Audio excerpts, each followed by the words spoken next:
Vindaros, I gave you, instead of a belt of dwarven kind, an iron belly belt. Oh, nice. Which is basically the same thing, but you don't get the beard. And you don't get the dark vision or the language. I figure you already had the dark vision. Yes. Although maybe you intended to give your I was thinking about parasites away. But yeah. Well, give yourself 50 gold pieces back for the robbery of the dark vision. And 1 silver piece for the theft of the beard. Okay. What else? You know, it was funny watching back. I realized you guys wanted to go to the apothecary at one point, and I took us to the magic shop instead. Nobody said anything. We did the whole magic shop. It's because we were going to go there anyway. We were still going to both places. Yeah, true. So it didn't really matter which order we went. I was just watching back. I was like, what the hell? I was going to say something, but I was like, oh no, we had to go there regardless, so it's fine. That shit happens all the time when I'm watching the recording anyway.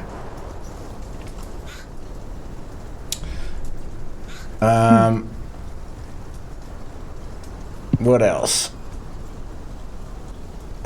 Potion of growth. Oh yeah, the potion of growth. So I want to say that now that you've bought that potion of growth, I've updated all the potions in your inventories as well, so they have the correct mechanics written in them to make it easier.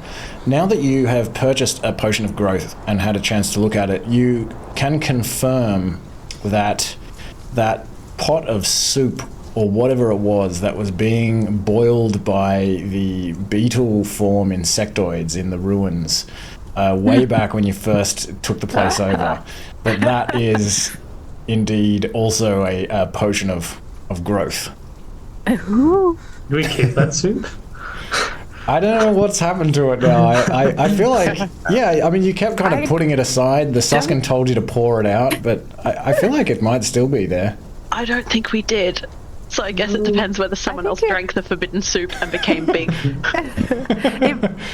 We had a pile. Yeah, but a lot of the pile was stolen. We'll have to see.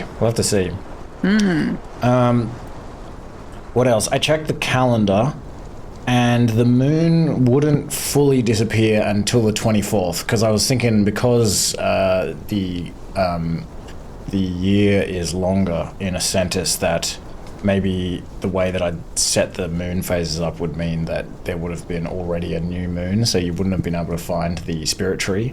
But no, it would start in a couple of days. So you would have had, as we said, a very small sliver of moonlight to search for the tree under.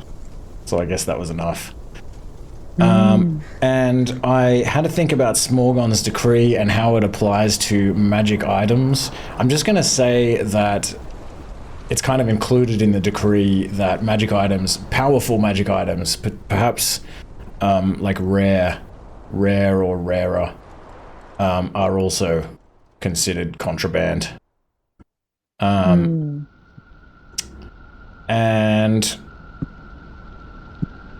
the other thing I wanted to mention is that when we're doing a hex crawl, if you search for something like herbs, or you want to like look for an animal to hunt or something like that, if multiple people search, the search time is cumulative. So it's like, when I ask you like how long do you spend searching, if you say like 3 hours, if 2 people search, that's like 6 hours time that you spend searching. You would still like only have maximum like a survival roll with advantage, even if like all 4 of you searched, but you would still get the benefits of searching 12 hours. All right. So, Anna didn't have a chance to watch the recording, so let's all remind Twig what's happened to him. Where is Twig? First of all, I hope the gifs that we posted in Discord were cryptic and weird enough that you were very confused. Yeah, I was like, oh, that's weird. The So we can walk toenails. through it. Yeah, the So Reti harvest some toenails to offer it to the tree in the Phalanx. Which I think it is was- reasonable.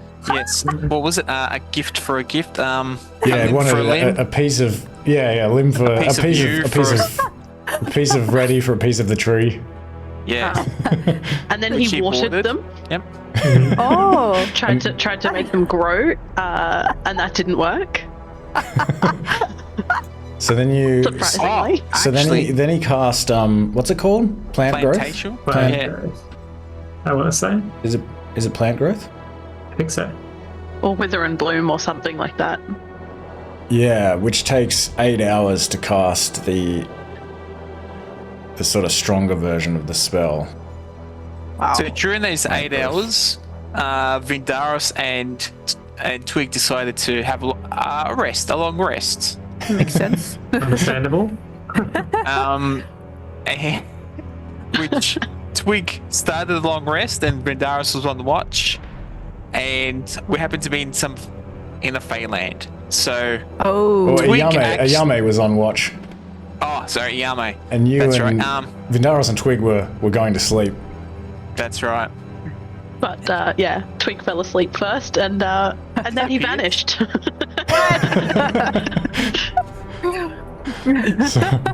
what? And then our brains got melted by a bunch of riddles that we had to answer in order for Reti to finally get his staff, Mmm. which Well, we did. it's not a staff.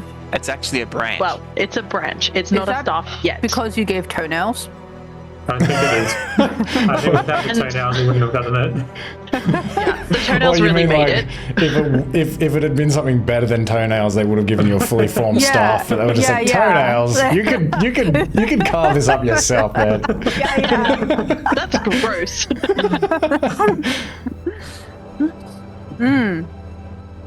Okay. So that was, and we did a lot of shopping. We spent like 2 hours real time going back and forth between a bunch of shops buying Yeah, stuff. yeah. Before that, it was mostly a shopping episode.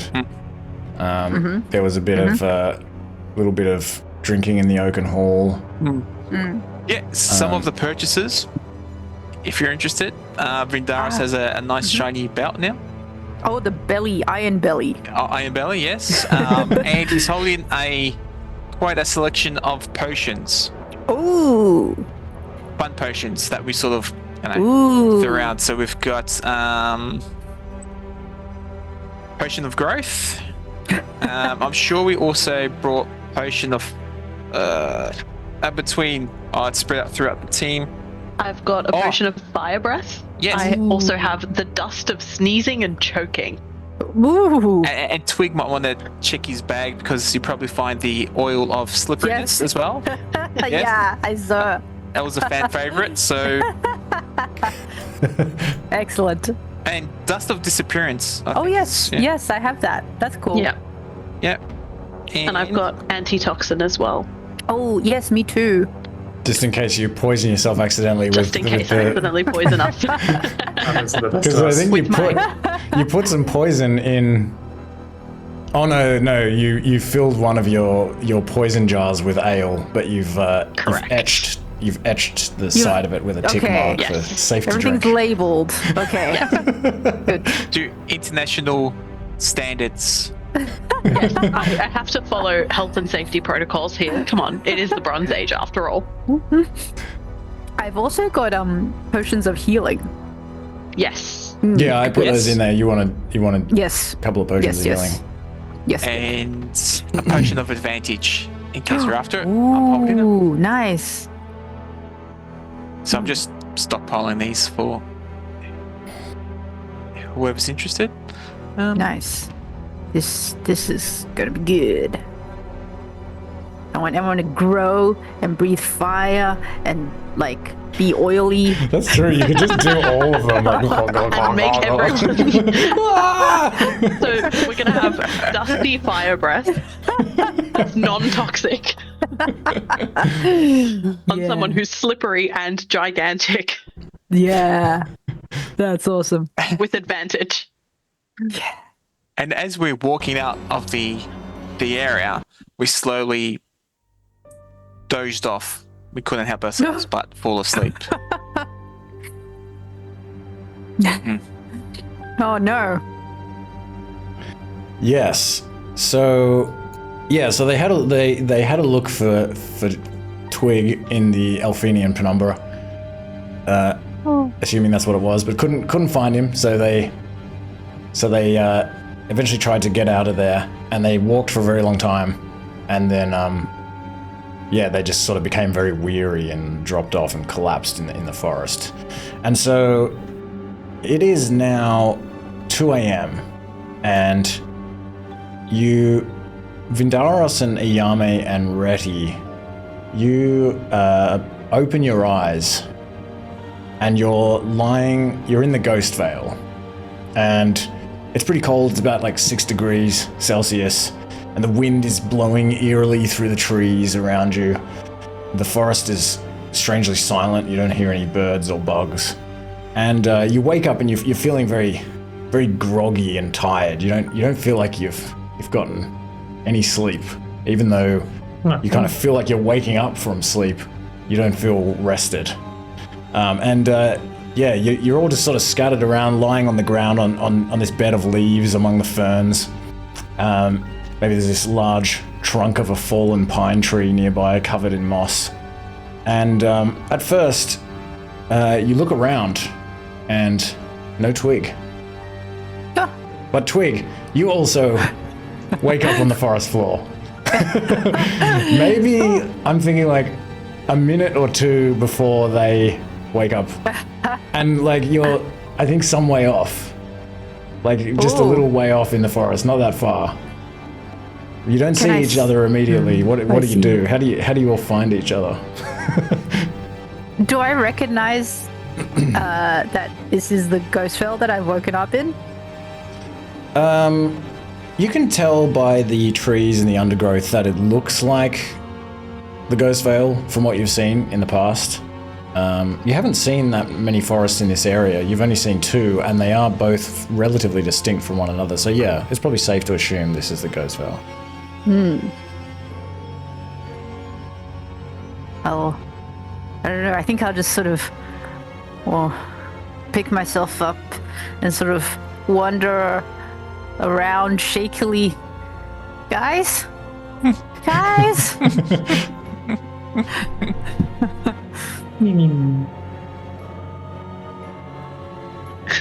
As Vindaros wakes up from a restless slumber, he's probably a bit sore as well, uncomfortable sleep. Sore muscles. He's like, was that a dream? Did it really happen? I'm sure I can probably see Reti holding his branch. Yeah, the you look down at big Reti's white toenails, branch. you see they're quite short. He said his pedicure. Freshly trimmed.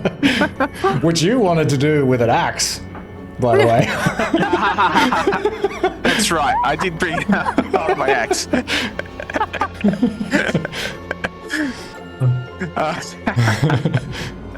Nice clean cut. And there's some extra too. Probably, Vindaros should probably still count around. Okay, ready. Eyame's there. Twig? What's Twig? Twig! Twig! Caca! Maybe when you do that, you do then hear some birds that are like sleeping on a branch nearby kind of all sort of jump out of the branches and like sort of flap up into the sky. Like you hear your voice echo out through the forest. Ooh. Do I hear? Yeah, I think you hear. You're not that far away. I'm gonna like scurry back to where I hear this voice coming from. Don't forget your bedroll. My Which you were bedroll? in, by the way, when you fell asleep. Like, you were fully, ready for bed. So you woke up in your bedroll. I woke That's up pretty in my interesting. bedroll. I don't like, think... Jump around. That's pretty interesting. Would you wake up in your bedroll? Do you think you would wake up in your bedroll? I'm gonna make this a bit random because I feel like maybe you wouldn't. I don't think we If would. not, we would have had. I think we would Twig have had would Twig because stuff. Twig was I was. planning a long rest. Yeah, because he was like ready for bed when he fell asleep. That was intentional, and the rest of us just passed out. We were holding While all our walking. crap. Yeah, so the rest of you all have all of your stuff. But yeah, Twig, you do wake up in your bedroll. According Vindaros to is the probably dice. like on edge because he sees these bushes like shaking as they're approaching. He doesn't know what it is, like rattling. Oh, it's Twig. Scare me for a moment. Yeah. Guys! I fell asleep and then I woke up and you were gone. I'm now falling asleep first again. Whoa. We pranked you. That was I was a bit worried there intentional. for a while too. You're telling me. Oi. I'm glad we got you back. Oh. I thought I'd have to replace you with Branch here.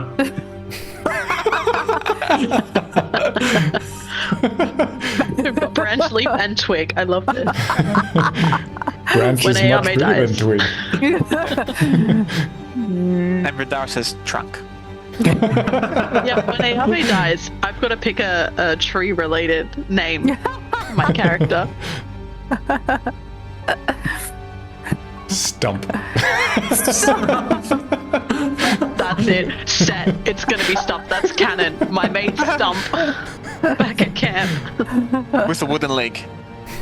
Yeah. Obviously got a peg leg, for sure. All right, but you can look up through the canopy and you can see this sliver of a moon once again, just this waxing moon, and so you get the impression that almost no time has passed at all. You think it's still 2 in the morning. Oh, interesting. I think let's head back to what was it? The Oaken. The Oaken Hall.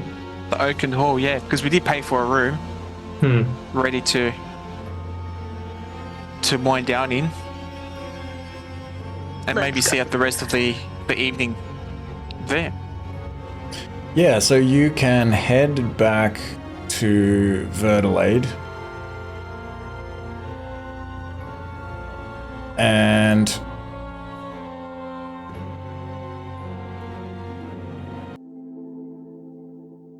it's only a short walk back, probably less than a kilometer. And, you sort of come out of the tree line and the ground starts sloping down. And it's much easier to see the sky. Just this dark, slightly purple tinted sky. And, you head back down this hill into the valley where Verdelade is. And I always forget his name. Maybe, I think it's like Alda or something. Arador of Oakthorn. He's not there. And instead there is like a young boy sitting there, asleep. Like a young male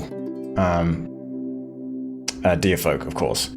Sitting there with like a spear, and he's like kind of like he's just sitting next to this shed, and he's just kind of leaning on the shed, and he's like asleep, like snoring very faintly. And you can walk past him and head into the village. You see 1 or 2 people maybe walking around, but otherwise everyone has gone to sleep. And you can walk through this village and head over to the Oaken Hall. I'm assuming that young guard's supposed to be on watch as well. Yeah. As maybe. Vindaros, as Vindaros walks past, he'll just go, "Boo!" He's like, Wake him up. What? He like picks up his spear and like stands up and like points the spear at you, like points the spear around between you. Like, what? And then we're, It's you. I thought I'd play a trick on you. Alright, when I saw you coming. that's quite a convincing trick you've got there. I was practicing. It's probably a good idea for not to let your enemies get at least this close to you, like this stabby distance as well. Believe me, if you were enemies, I wouldn't have let you get close. True. Keep your eyes peeled. I will. Please don't tell anyone. Oh, no. Arador will be mad at me. Oh. Oh, It's a learning curve. Remember, when you're in guard, everyone's lives are in your hands. It's your responsibility. Ooh. Yeah. Yes, Vindaros. Yes, of course, definitely. I will endeavor to do better next time. Thank you. He, like, stands up, like, really straight with his spear, like, looking around.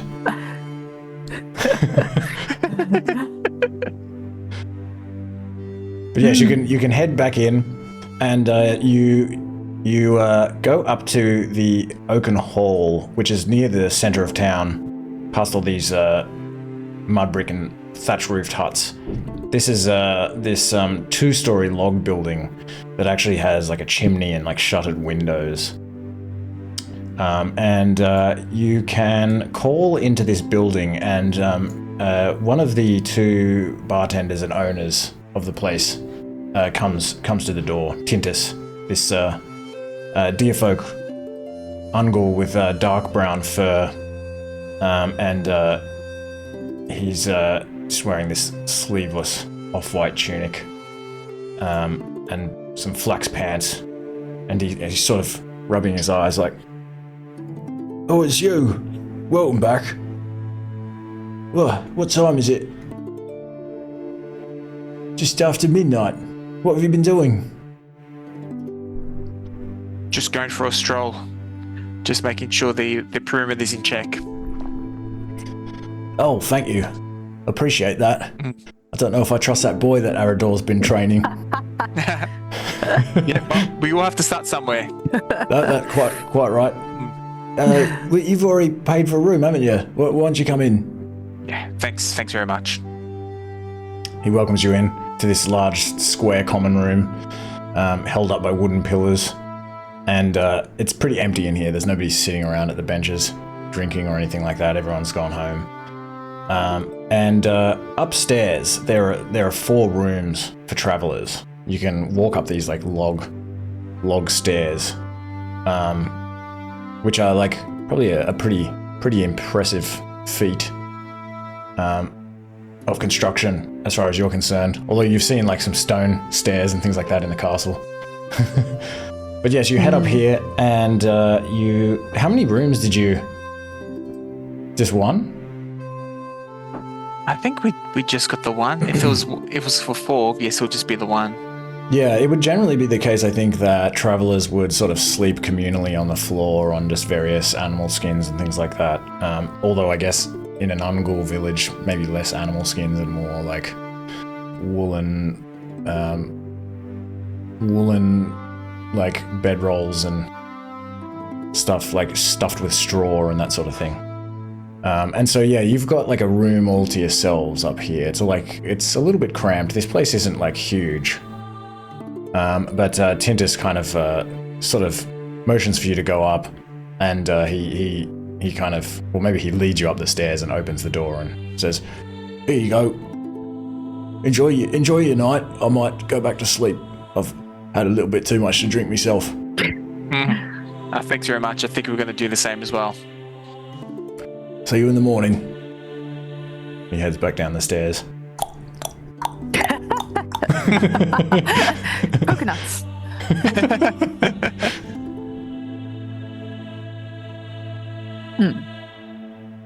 Do you do anything before you sleep, or do you just crash down onto these mats? I will sit on the mat and watch the others fall asleep first. Eyame falls asleep first.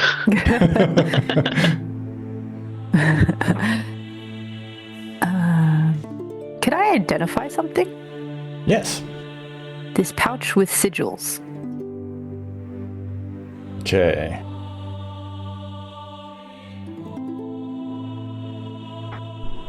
So, pouch with sigils. Ooh, I feel like this is from a while ago. Hmm. Is there anything in it? Did you write a description?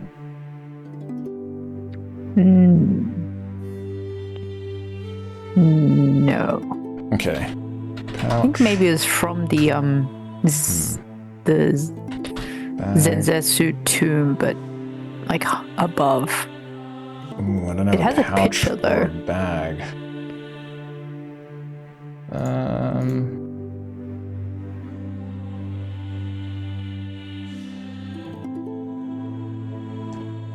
I feel like I do know what this is because there was something actually. You found like a common magic item, and you didn't identify it. So I think.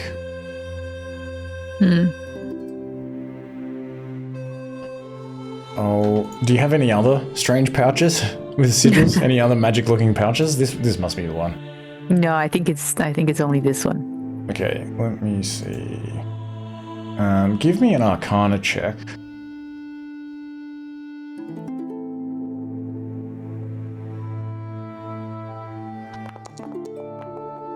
Nice. That'll easily do it. If I can find it, is the only thing. Oh yes. Okay.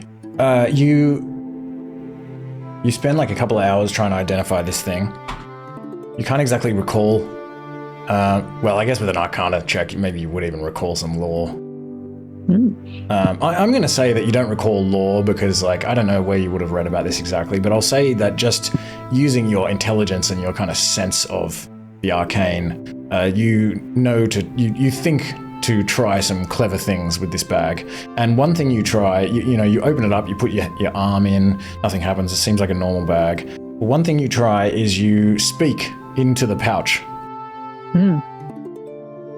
And the pouch nothing happens, but then you close the pouch and you're kind of looking over it again. And when you open it again, you hear your own voice say the thing that you spoke to you back out of the pouch. And you think to call this a pouch of echoes. Ooh. And it does this. Ooh.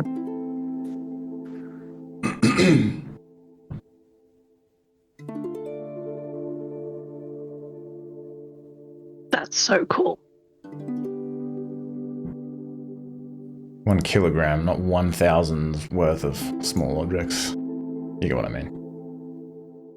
It's not 1,000 golds worth, damn. I guess it will still echo even when it has stuff in it.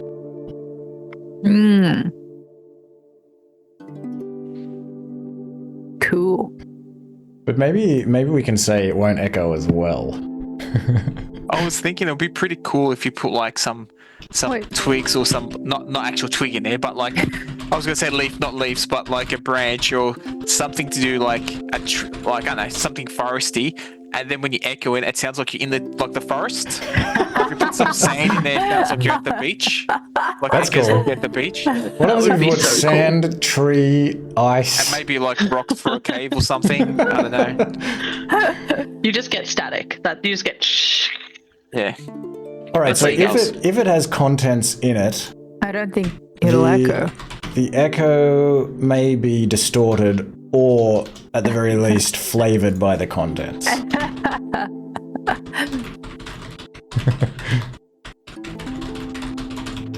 Wait, so it says when empty, the pouch will echo the last sentence. Oh, it does already say that. Okay. Well, that was silly. Oh.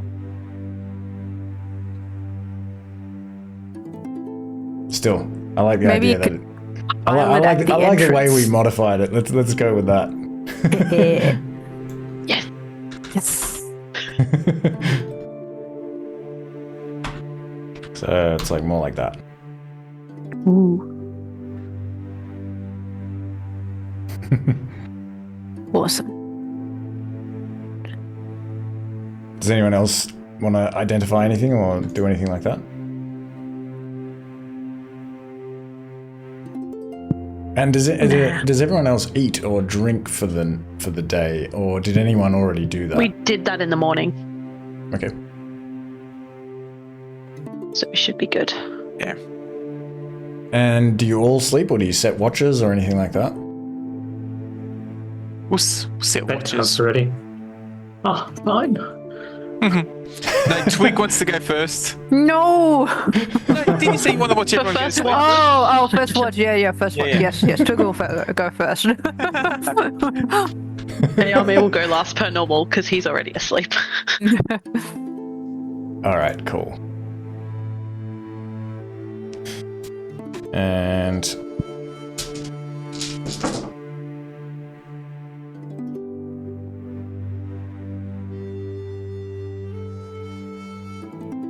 it's already 2 o'clock when you go to sleep, so it probably doesn't get that much colder, maybe a little.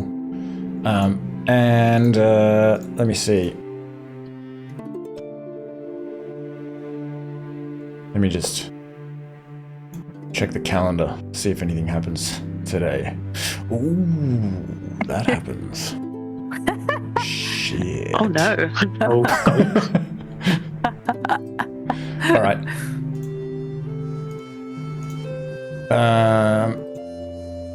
Okay, and everyone can learn a language. Ooh, nice. Yes. Ooh. And at this point, if anyone has any unprepared rations, I think they are well spoiled as well. So make sure you delete those. And I'm trying to think if we've added much in here that would have weight. Dust wouldn't weigh that much. I think the antitoxin is like a vial, so that's alright.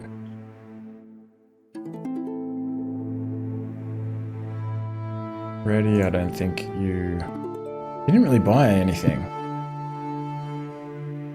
I don't think. I don't have need for worldly possessions. I just like tree branches. We also Soggy sold a bunch carrots. of his stuff, so I think we mostly just sold gems from Reti's inventory Nice. to fund our shopping spree elsewhere.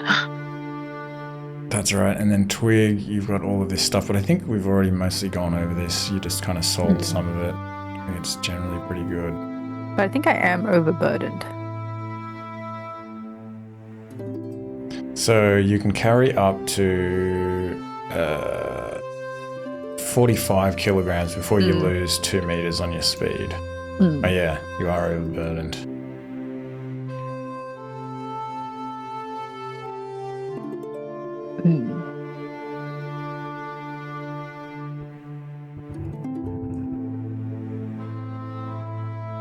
Does that translate to sort of exploration movement?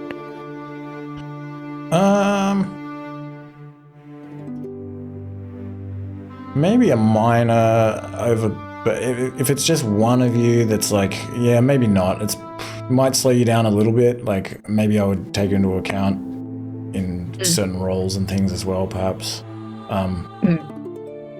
Yeah, it would slow you down a bit, but not a lot. Combat, I guess, would be the main thing.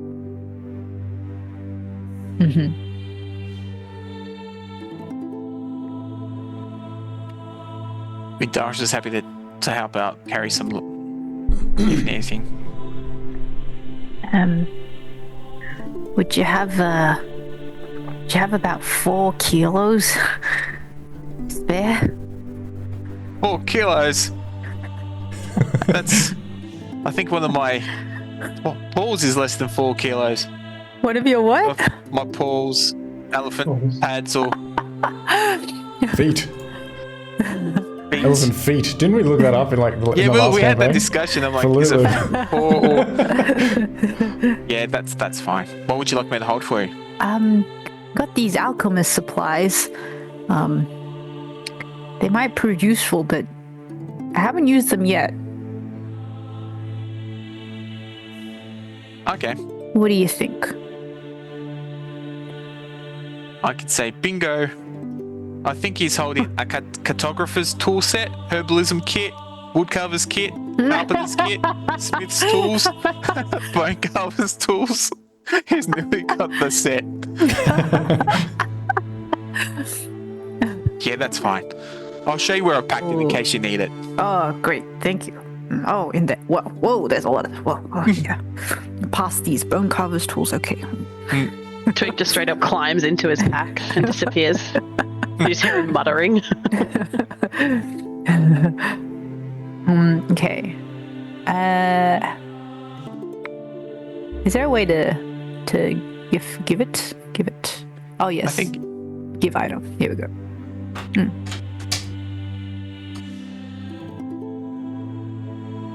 Nice. Thank you. And no one was exhausted, were they? I think everyone passed when you were near the spirit tree. Yeah, we were fine. just one minor mod with my shield. I couldn't get it to roll over the AC to increase my overall AC at the moment, even though it's equipped. I'm just saying, if it comes to it later down the track. Where is it? I can never find the shield because the image doesn't look like a shield. It's like this spiky thing. There it is, the poison spike shield.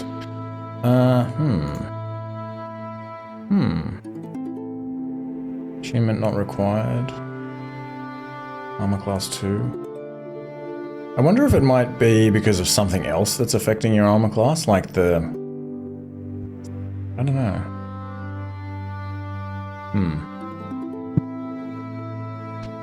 The half plate or something. Actually, yeah, let I'm me not sure. take that off for a second. Yeah, I'll have to look at it later. No worries. Just keep that in mind.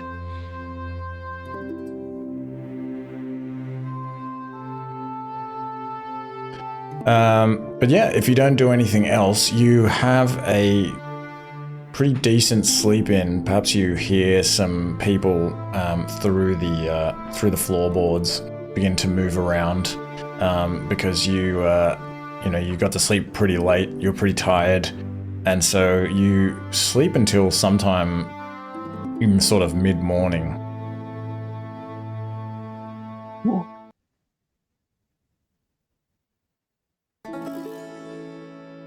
And you can hear people moving about outside and chattering, and you can hear birds chirping in the sky again. Pretty nice day. What do you do?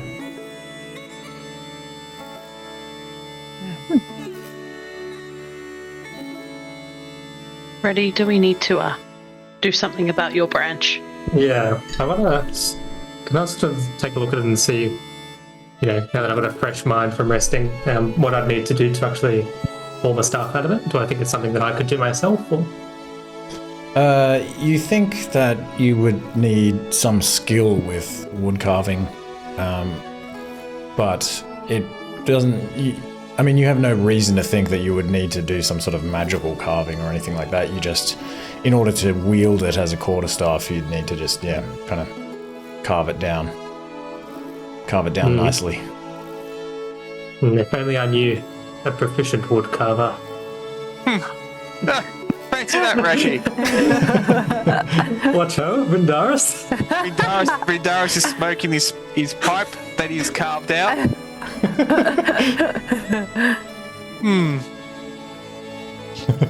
Let's talk about design intents. What did you have in mind? What did you envision?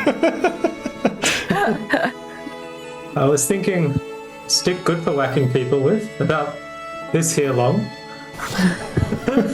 Okay, a whacking end and a bit of a pointy end. When you walk in, you can get some grip.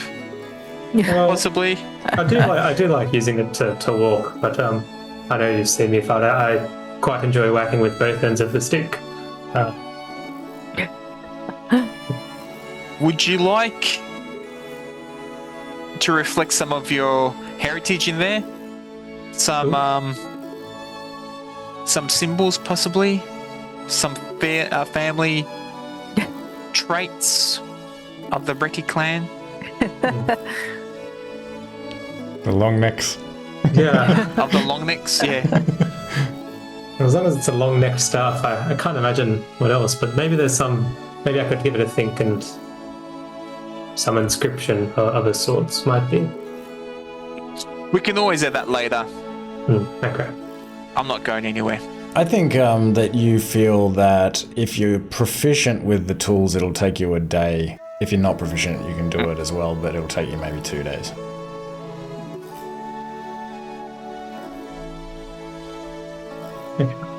Maybe when we get some downtime,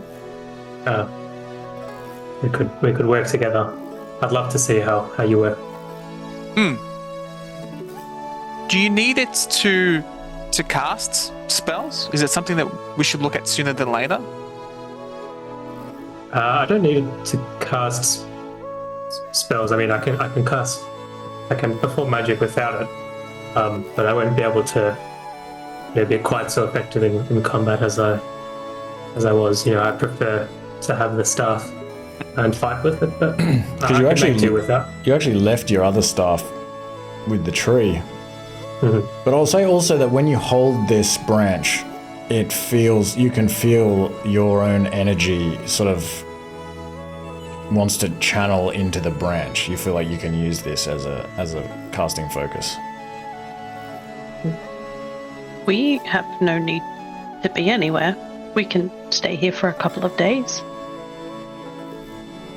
If we stay here for a long rest, a 3-day long rest, to get a full long rest in, is that a downtime activity that I could take up to work on? Yeah.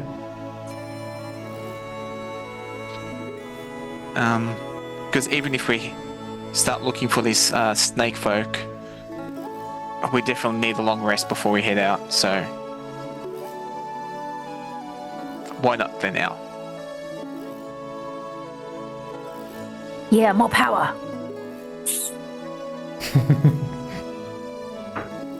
All right, so do you want to sounds take good to a full rest for 3 days? I'm happy to do that. Mm-hmm. All right. We're gonna miss whatever's happening today, though. Well, What was that? Sorry, I it'll missed still that. happen. He said you'll miss whatever's happening today.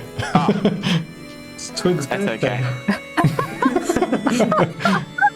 okay. All right, so we'll go through each of you. Everyone, let me see. Oh, this is always an issue where it's like you can't put everyone in initiative order unless they're on a map, I think, as far as I've been able to work out.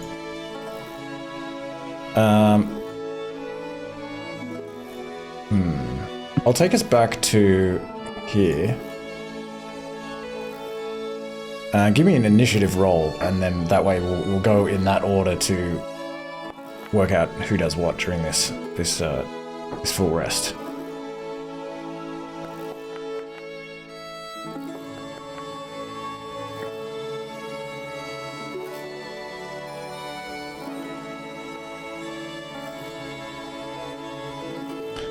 All right.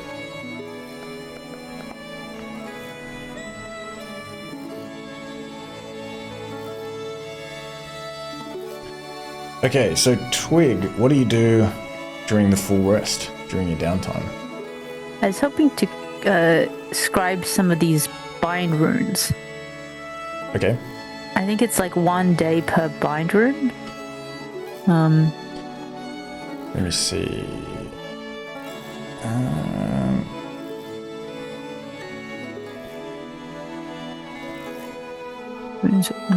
So copying. So you've got. Yes. Oh, okay. Yeah. So you want to sort of copy them into your own runes that you can use. Yes. Okay. Yeah. So you can translate the runes of other spellcasters.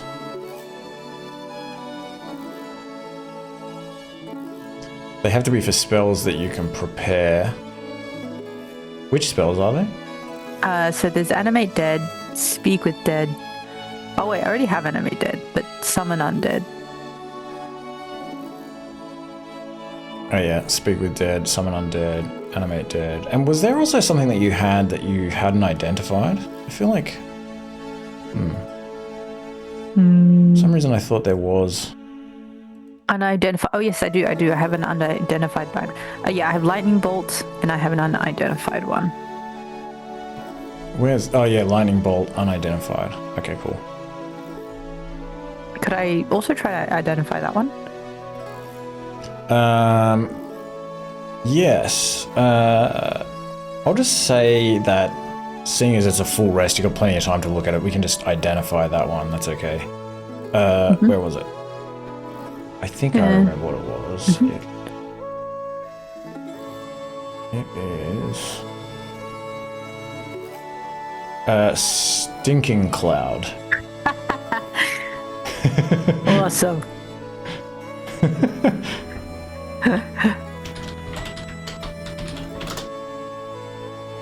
Alright, so you want to spend all... What is it? Writing a new rune takes 1 day per spell level.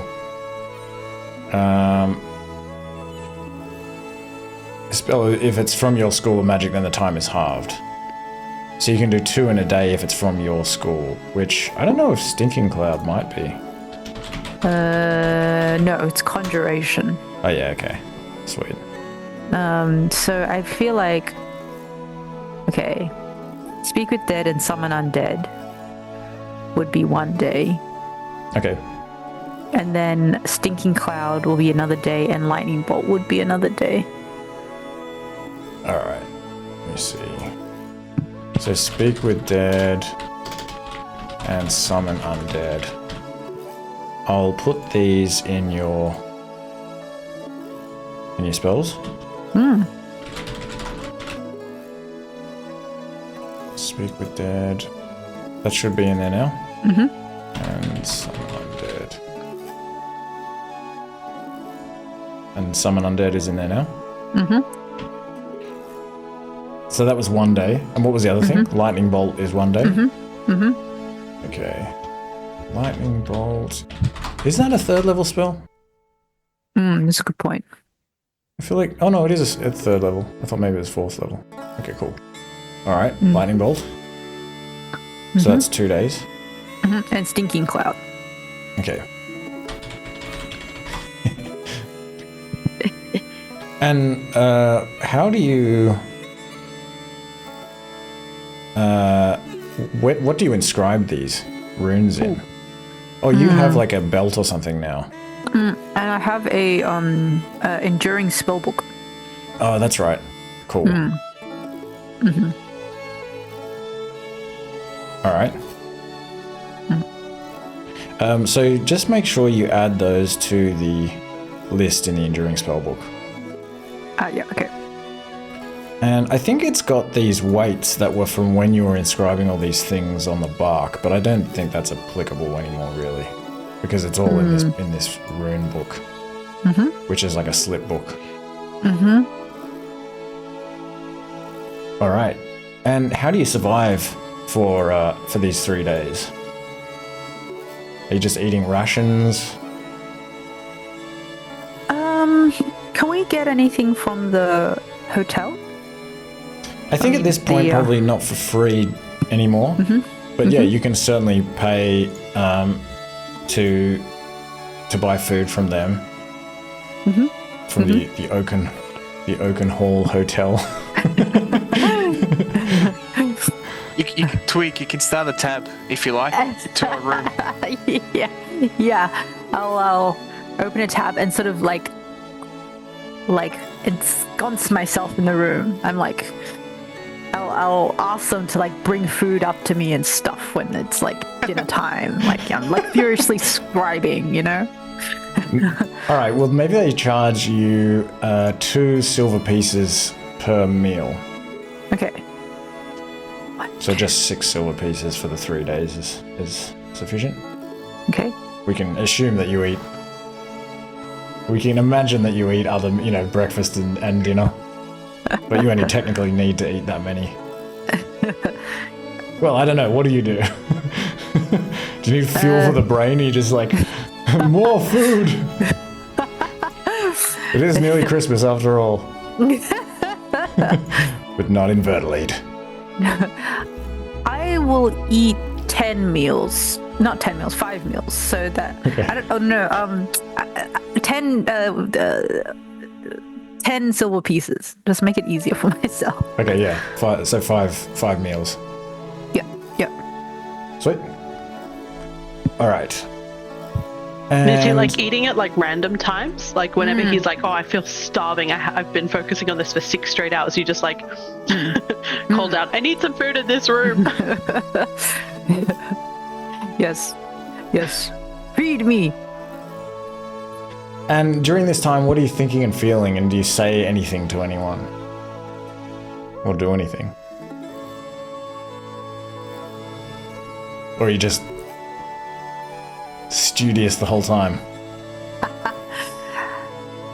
I mean, maybe in the last night, I've done all my scribing, I'm taking a break.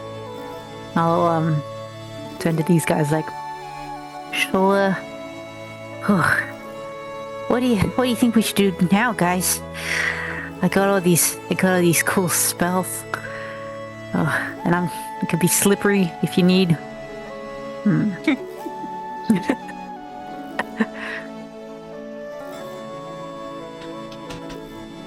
It worked quite well. Maybe it rolls on to Vindaros as well, because Vindaros was going to follow on with that vibe from Twig. He's just going to like lock himself in the room, just like focusing on carving, designing this staff for Reti. Ooh, nice. Like, so those meals that are coming in, he might say, what he's having, double. It's twice as much. Anyway, yeah, 2 times more than what Twig does. And he's just rambling to himself and might just throw words towards Twig randomly that doesn't make sense. And I can see Twig just responding randomly but still feeding off each other. Okay. Yeah. What do you think about this? Okay. Yeah. Straight lines, yes. Oh, yeah. So he's definitely also, because he's bought that chalk as well, so he might ask Eyame for a piece of parchment that he had stored away, and he just wants to like lay out some designs before he starts carving at this branch, like his thoughts, how he's going to wrap it around. So I don't think you... Well, yeah, just to be precise, I don't think Eyame would have parchment, but would have... I have a wood tablet, which I can give you. Yeah, the wood tablet will have like wax on one side. Actually, so you can... Yeah, kind of... I just had a change of thought. You just see on the wall where he was sleeping all these like designs of these stars, like how it Is it like evolves. 1-to-1 size? Not yet. He's still like lots of different ones, yeah, and then maybe like a little detail here and a blown up, and it's just all these like words and like random symbols that make sense to him. At one point you were listening to Twig and you scrawled like straight lines on the wall, like you've just written the words straight lines. And he might just and he might just step back and look at it for like 10 minutes, have something to eat. Twig, what do you think? No, yes. That says ready? That feels ready? Oh, yes. Yeah.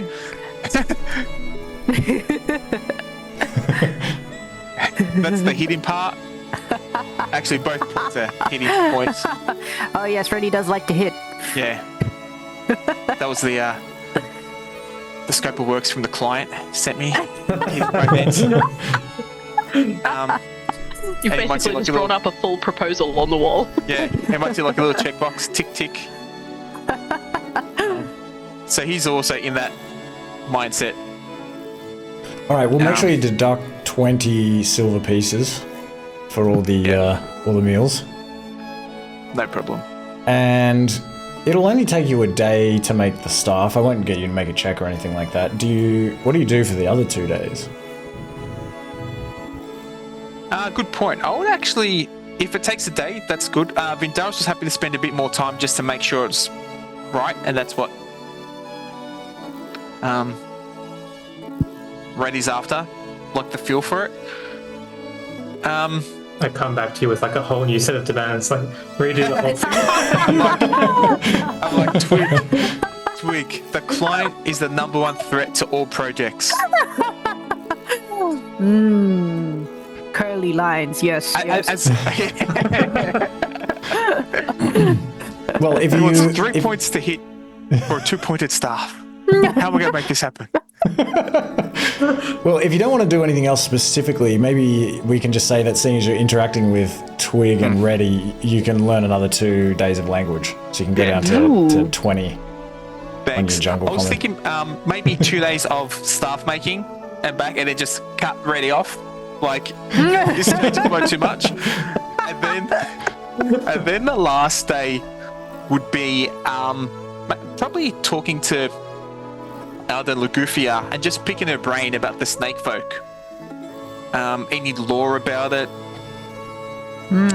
Get a better feel, understanding.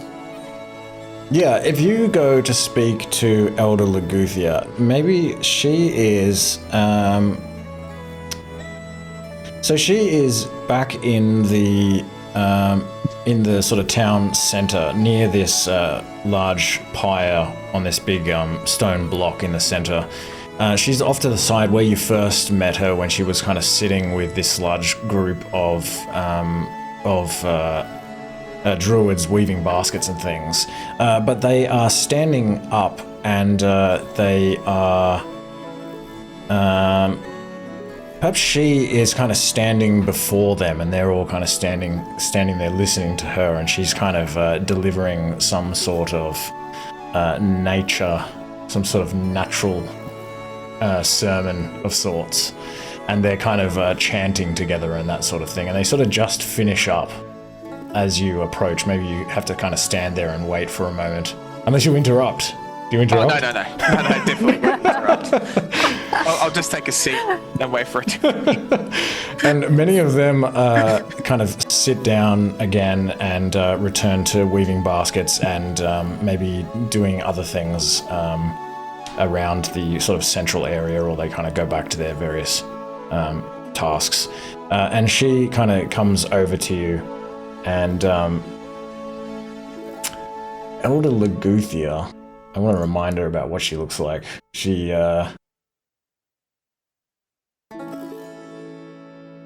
yeah, she's dressed in brown robes. She's got this brown staff that has like these silver veins through it. And she's got this white crystal pendant. And this circlet of mistletoe around her head and these big impressive antlers. And her fur is kind of graying a little bit, and she has like sort of cataractish eyes. Cataractish. And she says, Vindaros, I heard that you had returned with your leader, Reti Longneck. Please tell me, did he... Yes. Do you know if he had luck finding the spirit tree? Oh, yes, he did have quite the luck as well. He made an offering to receive that branch for his staff that we've just finished on working on for himself. Yes.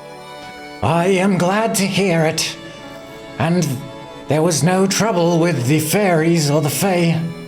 Oh, you know what it's like dealing with the fae. And you're just like... Difficult, mischievous folk. Yes. I'm All in glad good... it turned out okay. Yes, all in good faith. It worked out well. And what can I do for you, Vindaros? Yes, just if I can have a moment of your time. Of course. As well. On our journey through to the Tree Hollow Towers, we were actually heading there to rid an evil which has started to make its way across the land. I'm not sure if you heard of Zizezu as well. Yes, in our oral lore there is talk of Zuzesu, the snake devil. So, Varaka actually sent visions to myself for us to head down to Tree Hollow Towers to rid this evil, Suzesu, which we did find him, and in quite a weakened state as well. It fled in fear, actually. We got into a rough situation with it, and it seemed like it fled. Yeah, it seemed like it fled for its life to possibly to some type of refuge somewhere. We believe it's heading towards some of its kin. Ah, or you mean allies. in the east? We heard whereabouts in the east have you heard that the snake folk reside? Well, we do not know. There are very few snake folk in this area, and it has been so for the last 200 years at least. But according to our oral law, the snake folk army led by Suzesu came from the east. That's interesting. That's very good to know, because we actually think he did flee to his allies, a place where he could, or at the place where he could recover. You will how also far- remember that you were told by Alistair that the snake people originally came from the southwest. I might run that past out of Leguthia, just saying that we did hear that as well from Tree Hollow Towers. I they cannot mo- say. It was a long time ago. And there has not been any word since? No, I have not heard anything. We believed that Suzesu had been defeated by the paladin, Talus Radic, of the Animalfolk. Yes, I believe that was the case. And it seemed like somehow along the way, Suzesu, or something's been channeling Suzesu, and that the dark energy is back in a weakened state. So that's why we'd like to finish it off before it becomes too powerful. I have not felt the return of any great evil. If anything, I have felt a lightness come over the land. But I also do not know where you would find snake people. As I mentioned, some small nomadic tribes are scattered here and there perhaps, but nothing central. Okay.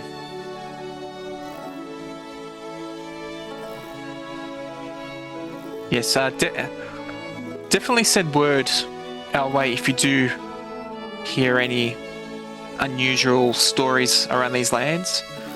Of course. Because, yes, we should be vigilant during these times.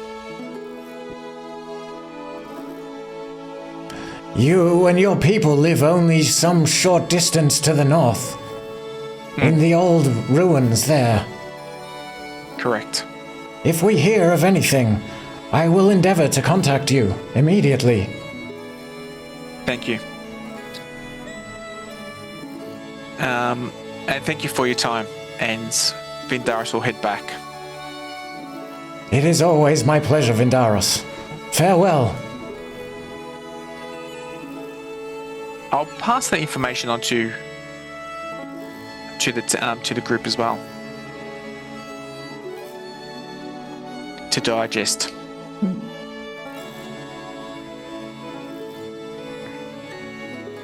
All right. So, Reti, what do you do during the full rest, during the downtime? I give Vindaros my very convoluted and contradictory demands. That takes all of your energy for 3 days. No, 2 days. Vindaros cuts you off after 2 days.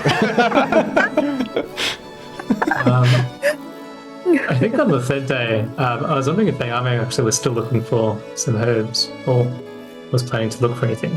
Because I don't want to be learning languages, so if I can help out anyone while doing so, then. Oh, I was planning to learn some languages, but thank you. So what are you saying? You want to sort of help somebody else so that you can learn languages while they're doing their thing? Is that what you mean? Yeah, just to follow them around, ask them a bunch of annoying questions. What I did to Vindaros, basically. You can join me in my boorish lessons. Oh, I don't like boorish. It's too many languages at a time. I need to finish this one first. Yeah, you might struggle to learn Savannah Common if Eyame is learning Boorish. Yeah, I was offering for him to also learn boorish with me, rather than trying to learn Savannah Common. Yeah.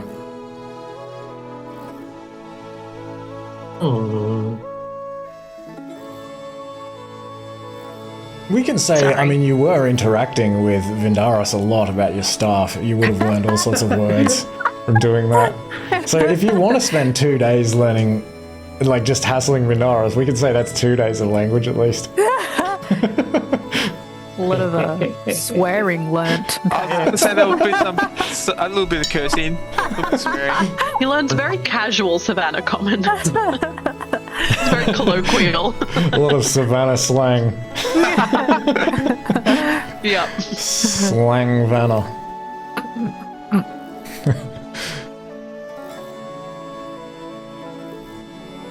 And what about the third day? Not sure. I might see if there's any way I can sort of help out around the town or anything. Yeah, I mean, there are lots of people doing various tasks. You need to spend at least 3 days doing it to get inspiration from it, but you can do that just sort of thematically. I think I'll just do that. Thematically is not really the right word. You know what I mean? And at least it will endear the people to you if you go around sort of helping them with various tasks. It's just the work of Reti Longneck and associates. I think like it is something that you would notice, given that you're from a Stone Age society, that because of the use of money here, the people here are a lot more specialized in their labor. Like I think probably among your tribe at the ruins, people would have like their tasks and things that they do and that they're good at and they specialize in, but they would still have to all sort of generally pitch in to do various things together and to sort of share the load a lot. So yeah, maybe if you're sort of helping around Verdelade, you would notice this, that the use of money and probably also the use of bronze tools and things has allowed them to kind of have this division of labor that is like interesting to you. Well, I don't know if it's interesting to you, but you notice it. Maybe it's extremely uninteresting to you. You don't really care about money, so maybe it's like meh. But yeah, I think Gray will just go around and see if there's anything he can sort of do, help out where he can. All right. Maybe like whack some trees with his staff and see. Not that. Yeah, I'm trying to think like a place run by druids, like how much felling of tree they would need to be felling trees. I'm sure they do like prayers at the base of the tree before they fell them with their bronze axes. So yeah, you can help them out by just whacking trees. They just look at you strangely like. I meant more if like Reti was sparring, but sure, he'll help fell the trees with his quarterstaff. Oh, you mean you're just like sort of like practicing combat? Yeah. With this tree? Oh no, now you have your staff. Oh yeah, okay, so you have your staff. So let me give you your staff. We can say that while you're sort of whacking these trees and things, that you come to understand this stuff better as well. And have I made it easy on myself by creating this earlier, or have I not? Let me see.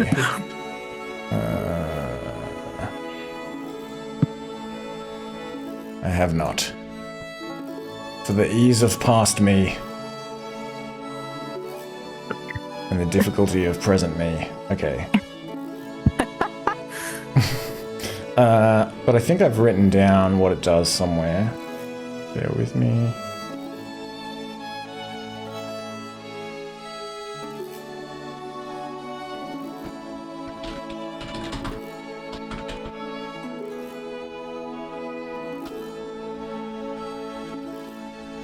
Nice. Okay. This is what this stuff will do.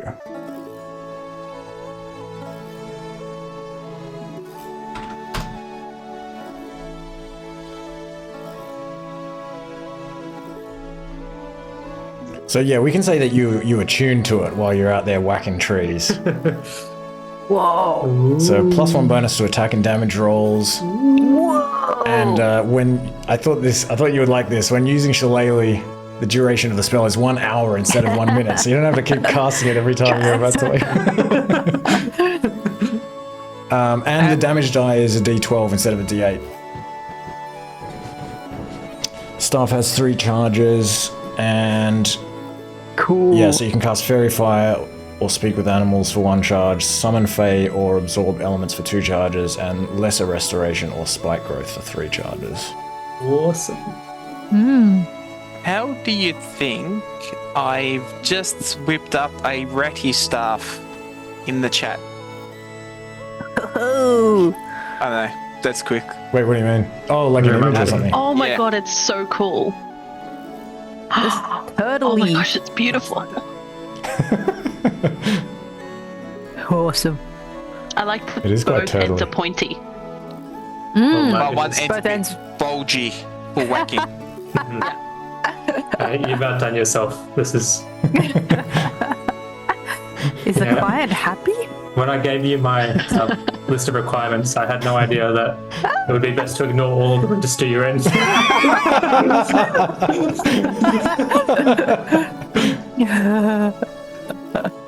That's usually how it goes. Yep. That's a one-of-a-kind piece. I can't thank you enough, and if there's anything you need, I'll always at your side. Thanks. All right, I was nice. with the help of some AI. I would just whip that up quickly. My thanks also to Iya. What's that? Eyame? It wasn't me. I was busy. All right, so Eyame, what are you doing during your downtime? Are you just learning Boorish for 3 days? No. So I wanted to try and use the hemlock that I picked up Okay. and actually make a poison. Yes. And I'm hoping that that'll only take me a day, but we will see what happens. Yeah, so let me think. How was I thinking to do this before? Give me a medicine check. Okay. And you can add if you're not proficient with medicine. Are you proficient with medicine? No. Then you can add your proficiency bonus as well because you're using the poisonous kit. And is that, I'm so sorry, is that +3 or +4? I think it's plus. It should still. Because be I've got +3. +4 on some and +3 on others where I have proficiency, so I'm not entirely sure. I feel like it's +3 still at level 6. Where does it say? Oh. Yeah, +3. Okay, sweet. Didn't want to do that wrong.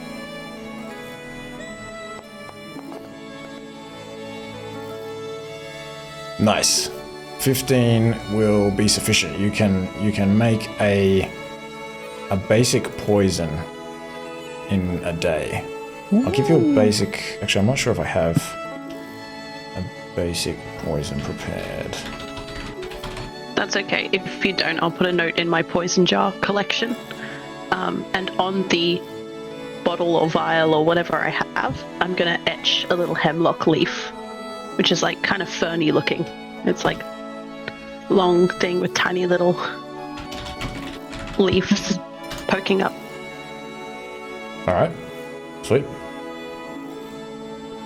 And then Um, for my, on the I'll- way back home, just- because I'm assuming I'll have to be out of, sorry, go on. I'll just post the mechanics for the basic poison in the chat, just so you can put it into Awesome. a vial or whatever, or just so everyone can see what it does. Awesome. I will put that in my... Whoops. I keep doing that. I'll add it to my poison jar thing. Sweet. And then on my way back, I'm going to stop by the weaponsmith and pick up our weapons Nice.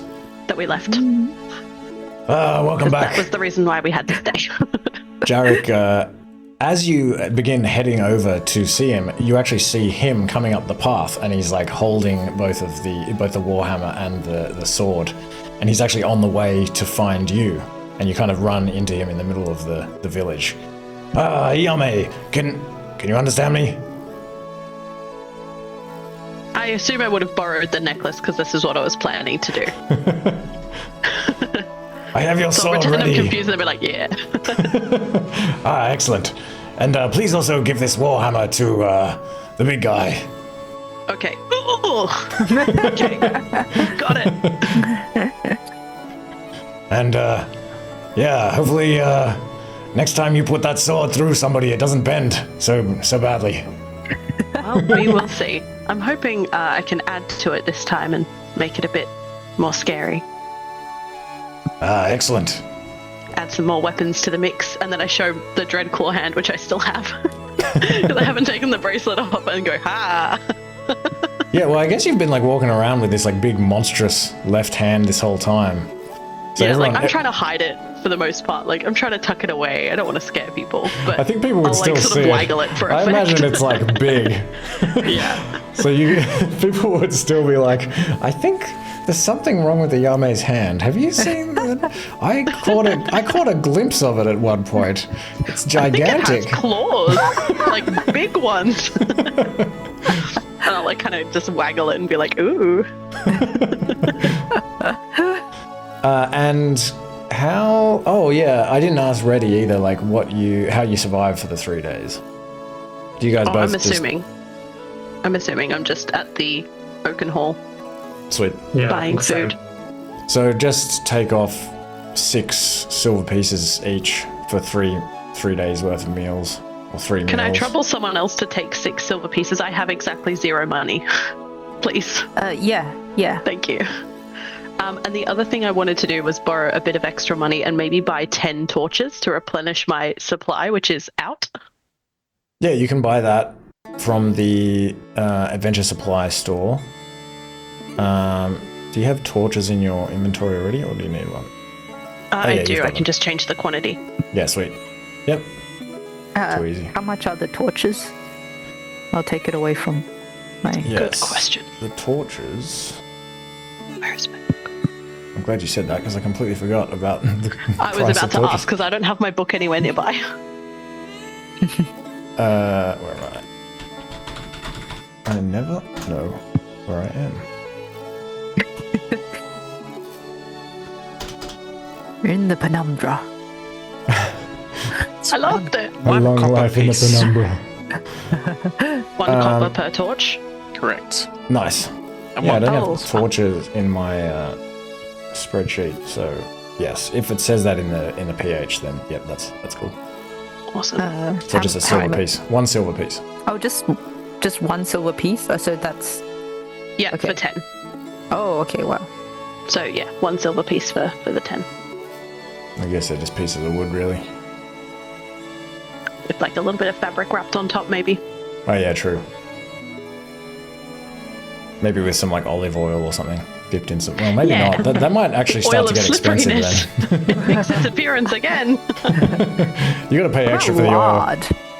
Yeah. That Or it makes could sense. be like, what about tallow? Is Yeah, that, you've got is some that tallow. A fatty? Yeah. Yeah, it's getting pretty Tallow? chalky. Actually, I Tallow? don't have the tallow anymore. I gave it to Reti. So I have no tallow. That's right. Some scented. It'd probably take a fair bit of tallow if you want to do that to all your torches. Yeah, But it's not fine. necessary. We don't. You can have it back if you want. Nah, that's okay. You can keep it. I'm good. I've got poison. And what else are you thinking and feeling during this time? And do you say anything to anyone? Or do anything? I think I'm just kind of in and out to be honest. Just I go make my poison, I show it off when I come back. And then the next 2 days, I'm hoping to be, if I have time, to be learning Boorish. And I'll just come back like muttering a few phrases terribly in Boorish. Yeah, so yeah, you can definitely give yourself another 2 days of Boorish. Awesome. It's now down to 38, guys. Isn't that great? I'm going to be speaking it in no time. Yeah, so to learn Boorish, you've got to go and speak to you go over to see the prefect who lives on the edge of the village in like a log cabin, and he also, perhaps just nearby, would live the Alexitor, who you can spend some time in his hut. Yeah. I did that last time we were in Verdelade, so I know the way to get there. And I just kind of knock on the door and I try to greet him in Boorish. It does not go well. Oh, I see you haven't improved at all. Oh, come in. You better come in. Quick, get inside. There's like a couple of younger... it's just you and like 2 young children sitting in this like little hut. And a couple of times they're like goofing off and I'm like, shh. Nice. All right. That's my 3 days. All right, so 3 days have passed, and it's been pretty much clear skies the whole time, and it's starting to. Let me see. Yeah, it's starting to feel like a little bit warmer. It's probably at least like 10 degrees today. I mean, it's still pretty cold, but like for what it has been. And it's sometime mid-morning. You've woken up again, and well, yeah. What do you do at the end of your full rest? You're all feeling refreshed. Definitely take a long rest and give yourself your hit points back and everything. Do all those things.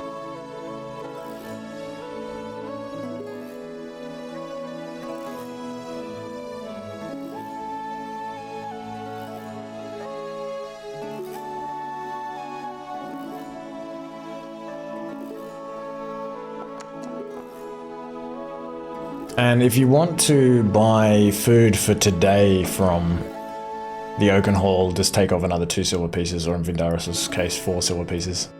And keep track of the fact that you've eaten today, just because I usually do it at night. Don't worry, I make a mental note every time. Sweet.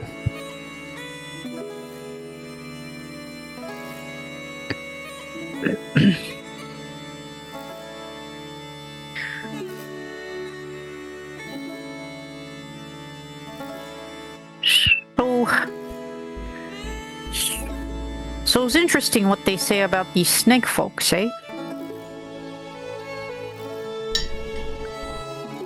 You just have to head off vaguely east. That seems doable. But we might be walking around a little bit, unless Vindaros can maybe meditate on it. Maybe Vrakar can give him some insight. It's true, maybe we can have some guidance from above. Possibly. The only way that I haven't had such a strong vision since our prayers at our compound with Hembe.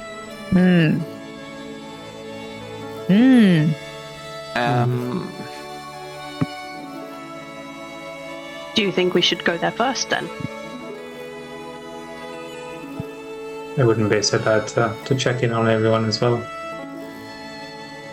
I think that might be the idea.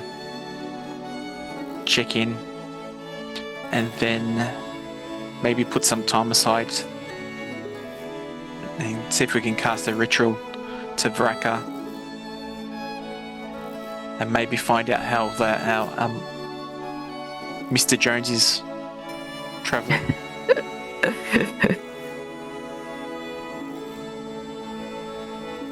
Oh yes, if we see our good friend Jefferson, we can check in. Yeah, make sure he's settling in okay. Make sure no one's bullying him. Check if he's back. If he's found his family. Yeah. His tribes.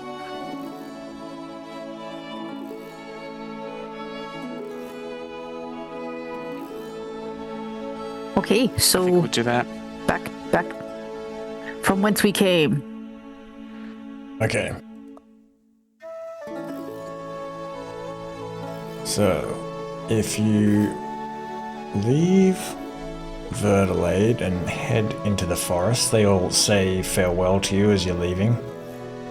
Arador is once again standing by the wooden shed on guard. And you can head back into the forest.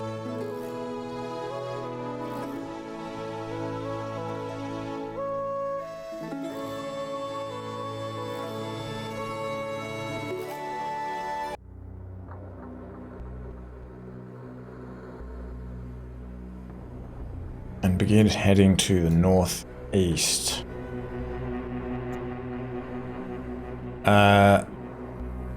Where do you wish to go specifically?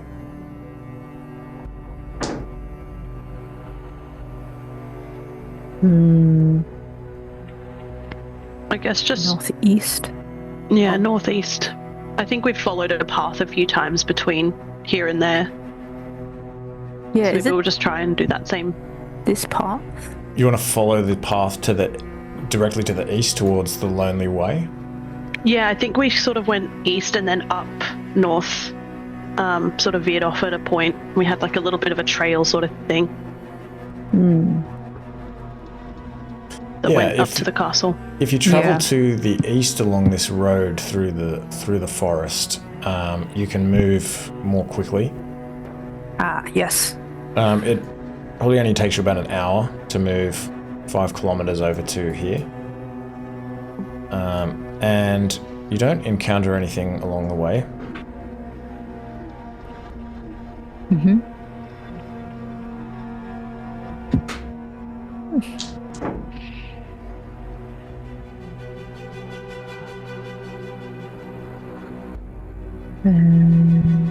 All right. We'll take up our standard positioning as well, our duties.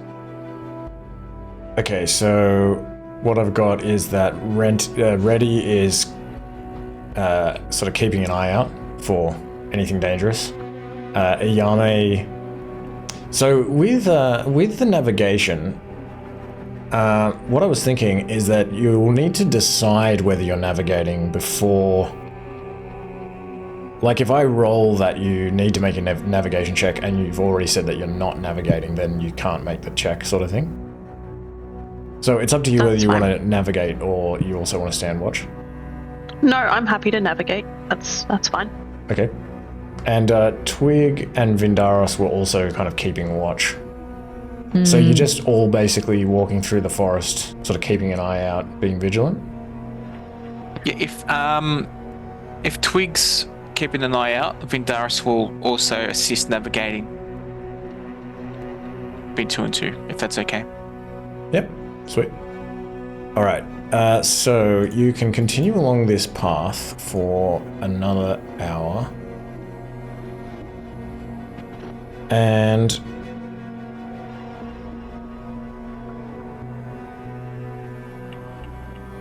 as you move up here, it's now sometime around midday.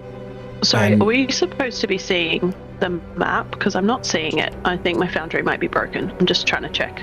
Definitely. Okay. It's loaded now. Oh, okay. Yeah. So who have I got in here then? Me. Oh, that's strange. Why only you? Oh, because you should actually be able to, just so you know, you can actually just select it if you go up to the top. You should always be able to.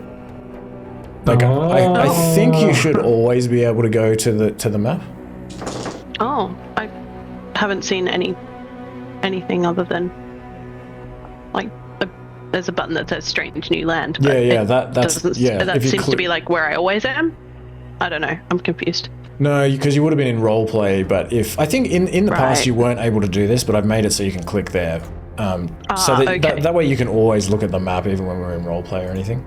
Okay, perfect. I might be stuck on a loading screen now anyway, but once it loads up, I'll be able to check that and see if I've got like multiple buttons. Anyway, sorry to interrupt. That's all right. Yeah, so you come along here, following the path, and you reach this point in the path where you see this broken down wagon with one wheel missing, which all of you previously sort of pushed off the path into the trees some way. It's still here, and even the Suskin corpse that was like eaten by wild animals or partially eaten is still here, kind of deteriorated, more further along in the process of decay than it was previously. And as you come through here, anyone who is keeping a lookout, can you give me a perception check? Twig will be distracted by the corpse, and so not perceiving. Sweet.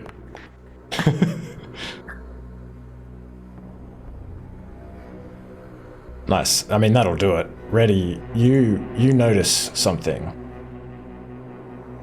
You notice the smell of smoke coming through the trees, you think from somewhere down to the southeast. You think, you don't see anything or hear anything, but it smells like smoke. Point this out to everyone. You think there's maybe someone's cooking dinner, breakfast? Should we check? Maybe... Twig, could you climb that tree and have a look to see if you can have a look in the on the horizon, see what you can see? Yes, certainly. Just 1 second. Okay, tear myself away. And What are you doing with this corpse? just inspecting. Never you mind. No. A vial gets tucked away. It's full of toenail clippings. Okay. Twig will climb the tree and try to spot the source of the smoke. So you can climb a tree, seeing as you have a climbing speed and you're an arboreal leaper even, you can do this really easily. The only problem is that the trees, although they're kind of varied in size, it's really difficult for you to see not only like through the canopy, but also to see any source of... Give me a perception check. I'm gonna add +2. For your eyes, for your big eyes. Exactly. 21. Okay. So yeah, maybe you climb up this big red cedar. A red cedar's tall. I wanted to get specific, but then I was like, ooh, red cedar, that sounds good. I'm not sure. Seems like a it'd be cedar? tall. It feels like it'd be pretty tall. Maybe this one is. This one is particularly old and tall. And you can get a bit of a view. It is, the sky is blue.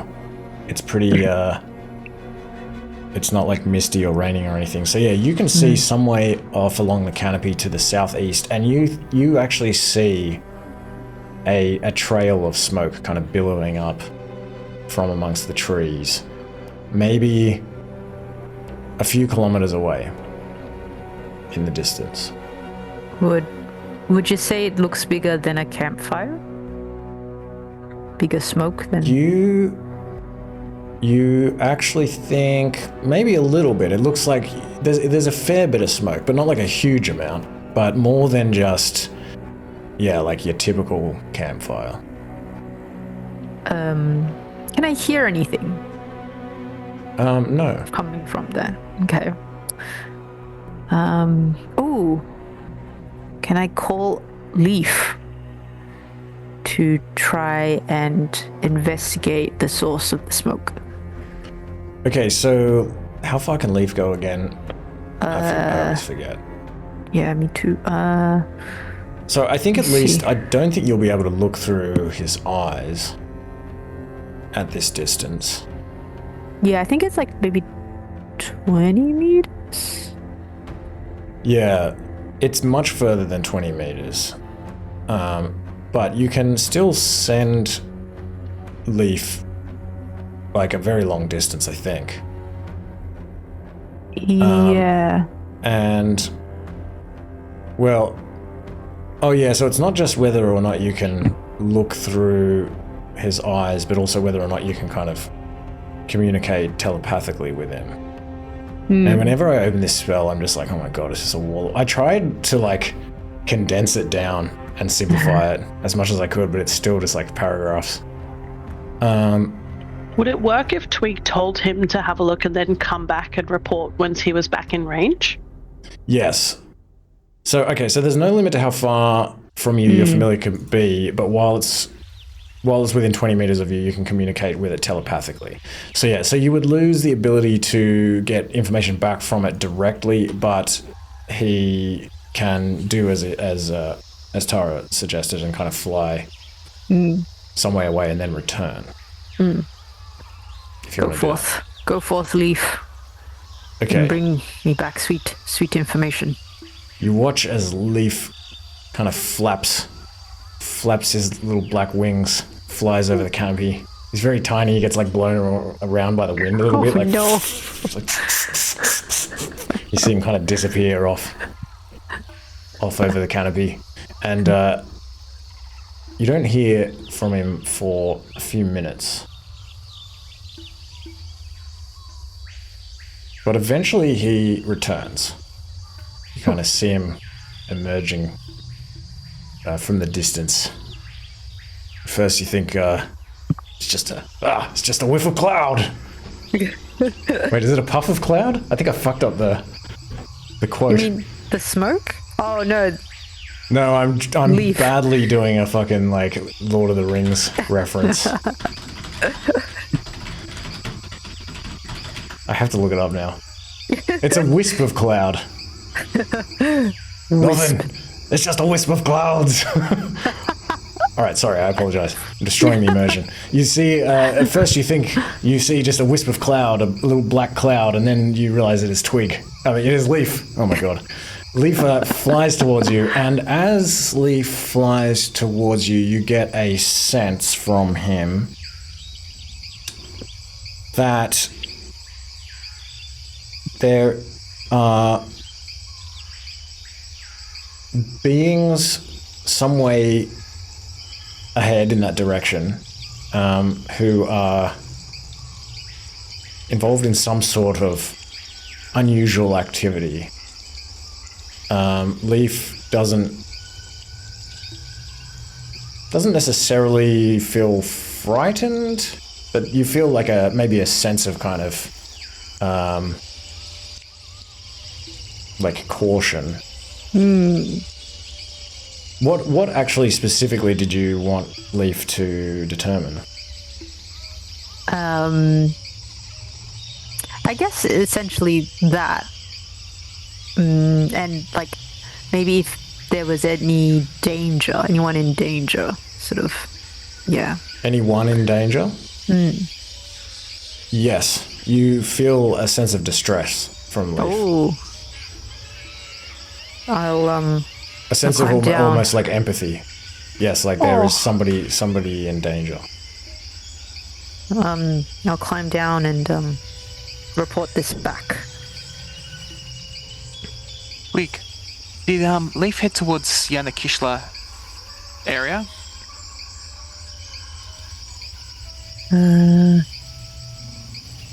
Oh yeah, it was essentially in that direction, to the southeast. Yep. But not anywhere near that far. No, only like 3 or 4 kilometers.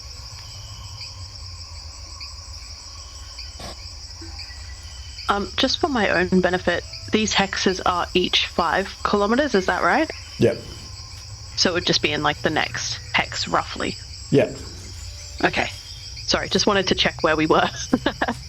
Yeah, it's, I don't know, like, also don't know how far the smell of smoke, maybe there's kind of a breeze blowing through the trees that's like carried this smoke far enough to Reti to pick it up. And maybe the smoke is coming from the southeast hex, this one here. That's where the smoke is coming from, and it looks like, yeah, some way into that area. So maybe, a couple of kilometers away. Okay, thank you. I just didn't want to be confusing myself. No, it's alright. Should we go to have a look? I think that's what we normally do. Well, considering we're on the hunt for Suzesu in the area, and if someone's in danger, Could be a lead. it could be, signs that it's trying to thrive or trying to find resources. Yeah. Okay.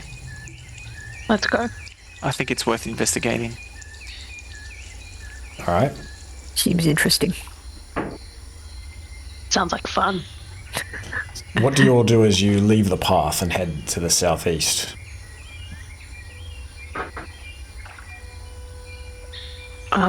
Well, I don't think I would be navigating at this point. Actually, you know what? No, I will. I'll keep track of where we are and where we're going so I can navigate us back. So I'll stay focused on navigation. Okay. I might get Leaf to also help with that. Like, fly above, make sure we're heading towards the smoke. And I'll relay that. Alright. Vindaros will be more caution and keep an eye out for any foes, any foul play. Okay. Reti, I think I'll just be keeping an eye out as well. He will also Alright. cast Shillelagh and draw his shield. Well, it probably takes you about 2 hours to travel to the southeast, but as you're sort of getting closer to the source of this smoke, according to Leaf, you can definitely do that.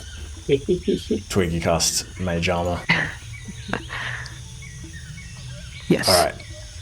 Actually, can I also do something and cast Bark Skin on myself using the Sword of Vine and Bone? Hey. Something I haven't Yes. used before. So how trying long does Get that? to it. Do you have to? I think it's up to an hour with concentration, so I'll do it when Reti casts Shillelagh. The only thing is, it requires attunement. Did you attune to it? I don't remember if you did. So you Yeah, can I'm have- pretty sure I did. Okay, so you're attuned to that. Oh yeah, because it's that and the Dreadclaw, and that's everything, right? You Yeah. don't need to attune Oh, I to didn't hit the Flaming Sword. attunement required button, but I know I did spent an hour doing it to attune to it. Okay. All right. So bark skin. I think. Did I put it in your? Yeah, I put it here. Yeah, I'm just getting to it on my thing. So yeah, so you can do that as well. Kind of. Yeah, when ready, cast Shillelagh. Which means I'll also have the Sword of Vine and Bone out, I think. Okay. And I And can is drop it- my shield because it'll keep my AC at 16. Okay. Cool. All right. So you're walking along with these vines, kind of wrapping That way. around your arm, and you've got your big monster claw. Yeah, I'll have my shield on my back. All right. So as you approach the source of this smoke, Leaf sort of flying some way above the canopy, communicating with Twig, who is then giving directions to help Eyame. And all of you are kind of being cautious, looking around. You begin to hear sounds. It sounds like almost like kind of whoops and shouts and sounds of almost sounds revelous in some way. And you can continue on sort of following these sounds as they're sort of echoing throughout this area. And the closer you get, you also hear some other sounds, maybe some higher pitched voices that sound much less like they're having fun. you hear maybe one or two voices just sort of intermittently screaming out in pain or fear.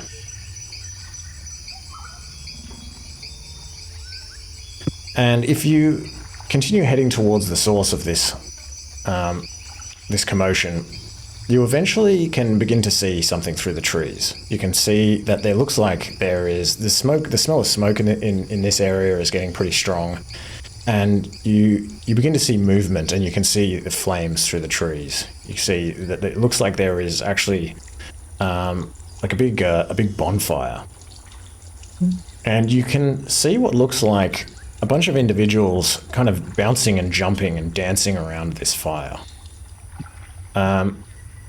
They appear to be caught up in whatever it is that they're doing, so they're not paying much attention, so you can safely move close enough that you can sort of see a bit more about like what they might be doing and who they are.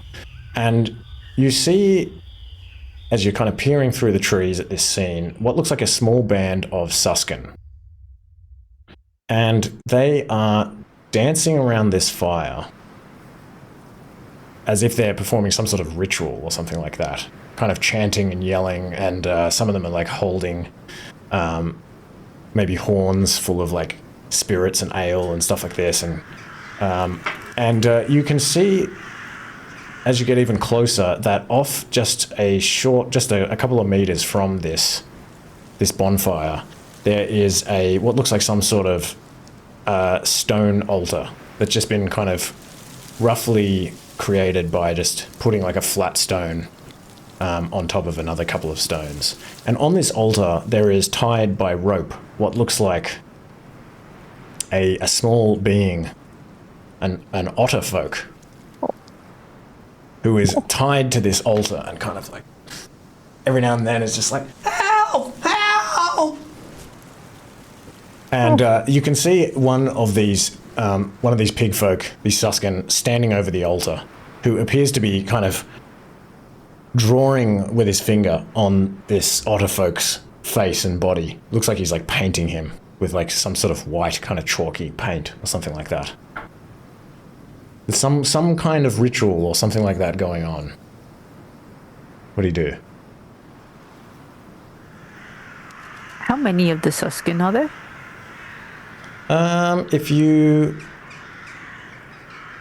you kind of stand for a moment and try to have a count, you make out that there's probably maybe something like 6 or 7 of them.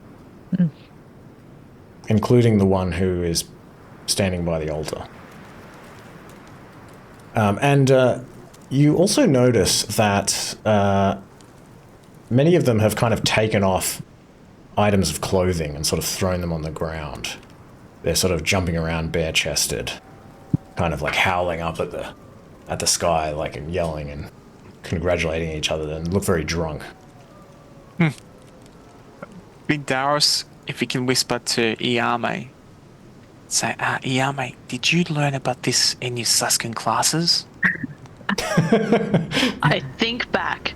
Did I learn about this in my boorish classes? Nothing comes to mind. No, nothing comes to mind. Well, actually, give me a history check. Well, actually, let me think on it a little bit more.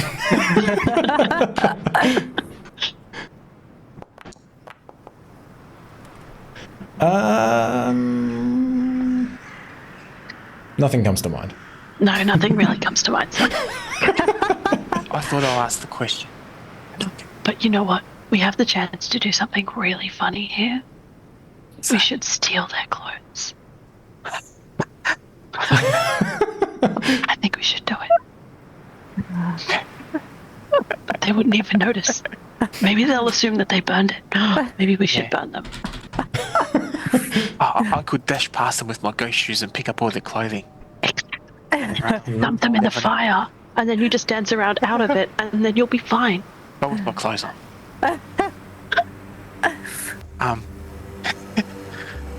Twig, do you have any idea what's going on here? You're Already? Did you perform these? Have you seen these rituals before?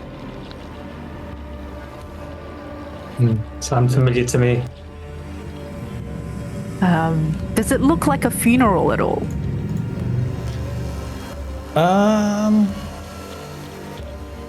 It's not somber, but that doesn't necessarily mean. Well, you don't know. You don't see anyone burning on the.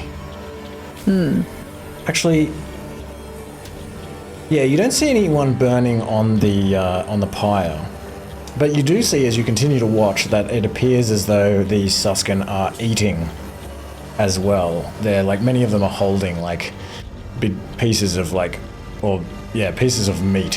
One of them, you notice if you watch long enough, is holding what appears to be like an arm, a furry arm. And he's like tearing off like a piece of fur from it and just like kind of eating it while he's like jumping around and also drinking from this horn.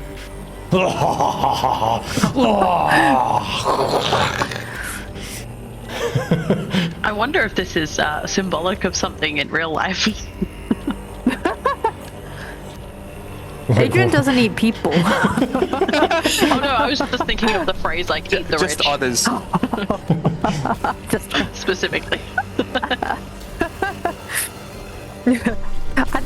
Are there bodies? Are there like other dead bodies around?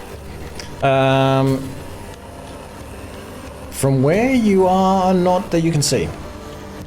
You can't see. It's difficult to see kind of past this big bonfire. There might be some things on the other side. Do you want to sneak around and try to have a look? I might shoot myself in the foot here. How long does it look like that Otter has left with the fire raging? Like, is it close to him? Like, are we... If we leave it for a bit too long? Like, I'm just trying to get a sense of time. Is he like in Before he's imminent in danger? The Suskin that is standing over him is just kind of painting his body, and he's not like, it doesn't look like he's about to stab him or anything like that, but the Otter is definitely crying out. If whoever has the pendant focuses on him, the Otter is definitely crying out for help. That's all you can really tell. If this is some sort of ritual, you don't know when might come the peak of the ritual. Okay. Maybe we should try and steal him. Well, maybe instead of stealing their clothes. Yeah. Guys, I can create a foggy stench. Don't we also have dust that makes you invisible? That's true. That's true. And then we've got the ghost shoes. Mm-hmm. Did you want to use it so soon? We just got it. The dust. I know, but I just thought as an alternative, we could make someone invisible, and that's probably a better shot. Okay. That's just my thought. I'm saying this quietly. It's true. It's less stinky. Yeah. Unless we can make it stinky in a place where we're not going to smell it. But they are. Well, I was thinking like we fog them up, we stink them up over there. Are they like sort of right on this altar, or is the altar sort of to the side a little bit? The altar's a couple of meters away from the pyre, but there is a Suskin standing over this Otter painting his body. Just go. That guy. They would see that for sure. Oh, okay. They're sort of dancing around this fire. The altar's here, and the Suskin that's like painting the Otter is like kind of facing the fire. They would, depending on how intoxicated. I mean, they do look like they're pretty involved in whatever it is that they're doing. But if we stink them out, then they'll be vomiting. Right. And then they won't notice when we kill one. I mean, we could use all of these things. Should we though? Is the question. And the stinking cloud. Yeah, let's do it. Maybe we should plan for a minute. Okay. who's doing Okay, what, done. you know? Okay. Yeah, Twig, what does this thing cloud do? This cloud. What's the cloud? And this thing. What do you want? Or like, how it's a big is flammable. it? Is it flammable? There's Okay, a few okay. questions we need to know the answers to, I think. Okay. Just to see what might happen. Just It's- point form. It's yellow. It's 20 feet in radius. Okay. Um, yeah. It's Which would be heavily eight meters. obscured. Oh yeah. They must make a Constitution saving throw against poison. Sorry, 4 meters. 4 meters. Yep. On a failed save, the creature spends its. Should I just post this? Yeah, if you click on it, you can just... Yeah, there you go. Ha ha ha! Oh, no.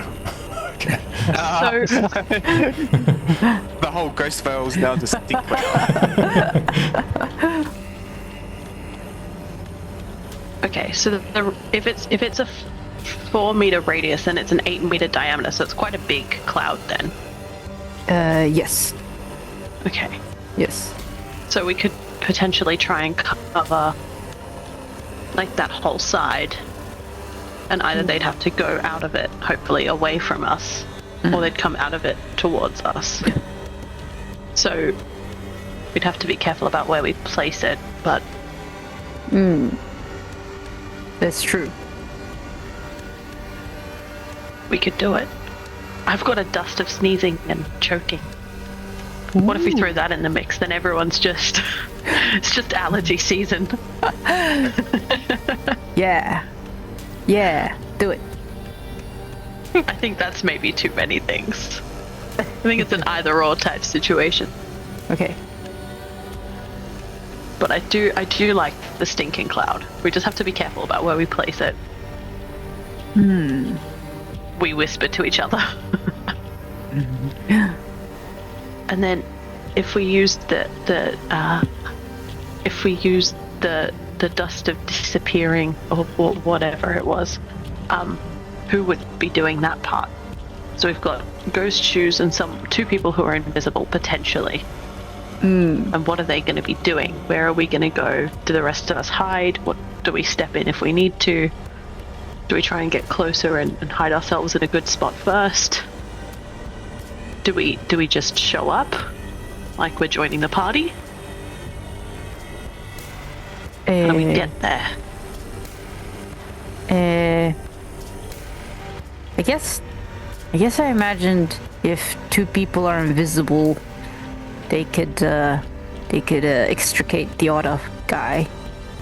But then, yeah. With the smoke clouds, it's heavily obscured anyway, so it's like a like for like. Do we still have one of those smoke bombs? We could do that instead. We do have a No. smoke bomb. Oh, okay. Vindaros does have one. Nice. Yeah, that could be better. And that it would look more suspicious though. It wouldn't be like someone just farted in the area. And it was like really bad. Keep in mind that even though it's heavily obscured, they will still be able to know where you are based on the sounds you're making running across the ground and your armor and everything like that.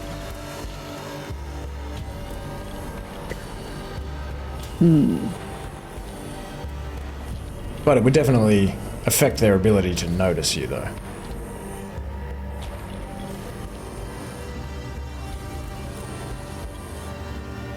But yeah, it wouldn't make it impossible. Okay. You'd need to make a stealth check, basically. And I think the ghost shoes only last 6 seconds and you have to be dashing, right? If I'm remembering the mechanics of it correctly. That's while you're dashing, yeah. So Yeah. But it's only like one round in combat. So we'd have to be very fast. Potentially the invisible person goes in first. Maybe sorry, did you say there was ropes holding the otter to the altar? Yep. Okay. Legs maybe and we have arms to- are bound. So, maybe one person sneaks in invisibly Cut. and cuts the rope, and then the other person runs in, grabs them. Would be the order of operations. yeah. Just wondering, do I have anything to knock out this this person standing at the altar?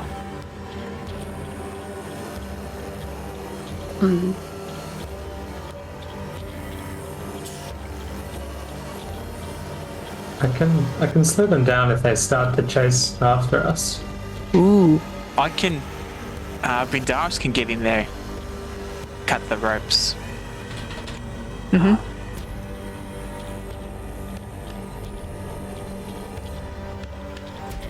He's just trying to think if he cuts the ropes and picks him up as well. That's an action. Is it an object interaction? If he picks him up, if he cuts the ropes and picks him up? No, cutting the ropes would be, you need to use a full action to do that. And It picking might up even the take Otter? a couple of actions, because both his arms and his legs are tied. Yep. Okay. And then picking him up, that would take maybe an object interaction for that one, maybe. He's pretty small compared to you. Vindaros volunteers to run in there to free the Otter. I'd say someone Can't get sneaky out. has to go in and cut the ropes first, and then you can just run through. As long as you get back to the tree line quick enough, or as close to quick enough. We don't want them to know who we are is the problem. Do any of them look familiar to us? Like we would know these particular Suskin?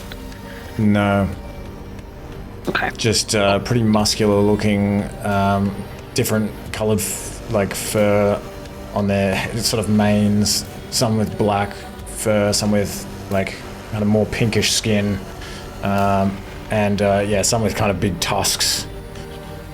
None that you recognise. But we're quite obvious, shall we say, in terms of the types of people we are. If word got out what we did, we might be making some enemies here. Which just means we have to be quick. We have to do this well. Mm-hmm. For the record, I still think we should do this, but we just have to think about it. So then, if someone wants to go in to cut the ropes, who is the sneakiest amongst us? Hmm. I'm not particularly sneaky, So but I can also take off my armor. will somebody, because just so you know, like if you're going to try to stealth directly in front of this person that's like painting the otter, you'll just almost, you won't be able to, as soon as you try to cut the ropes, even if you're invisible, that Suskin will see you.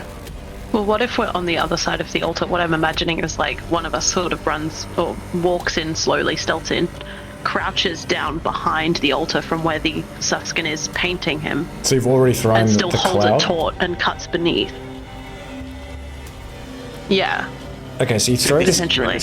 You throw this cloud, which means also if you're casting stinking cloud, you also, if you're going to go in there, you'll risk the poison damage. Vindaros does have a smoke bomb that we could use instead. The radius is the same.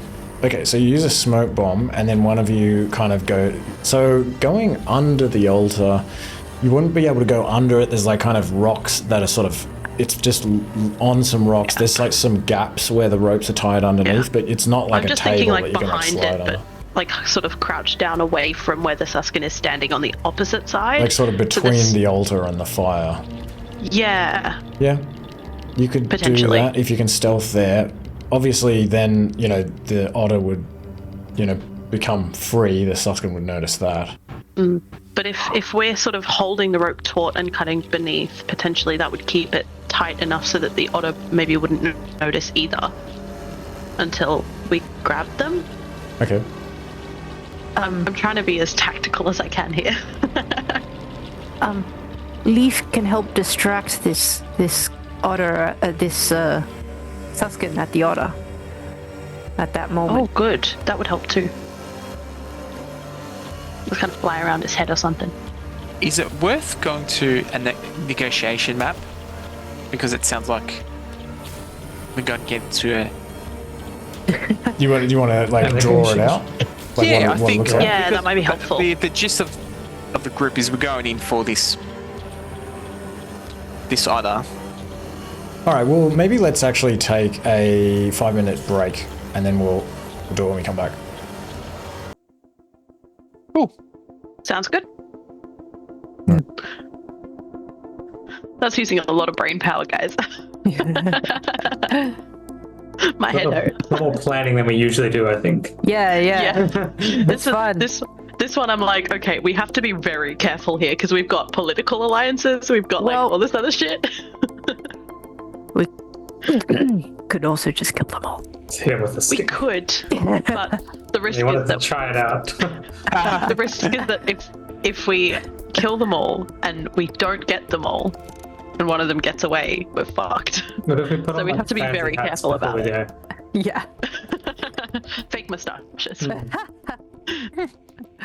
I see you next minute. Bye. Can I show you my illustration? Oh Is wait. this off? Oh no. Oh, it's... That's beautiful. Thank you. It's just of Twig.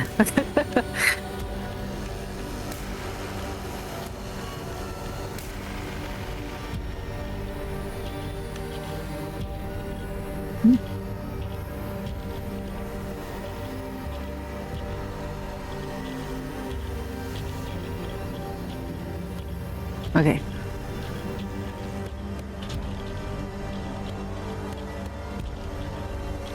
Kind of blurry.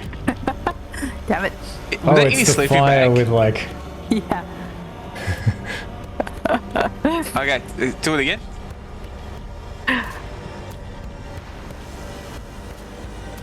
Ah, it's just blurry. yeah. It's just blurry. Snap it on your phone and put it in the chat. Oh yeah. If your that's phone's near. true.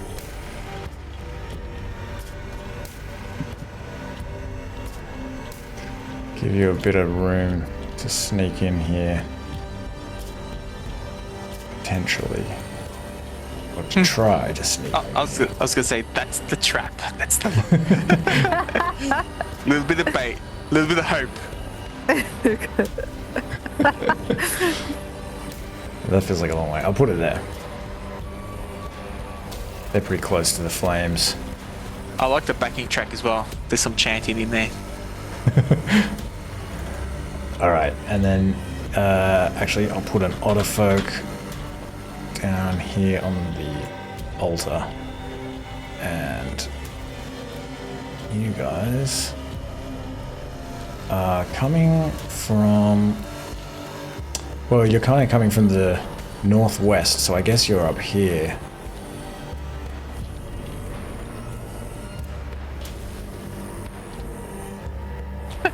I like that on the phone.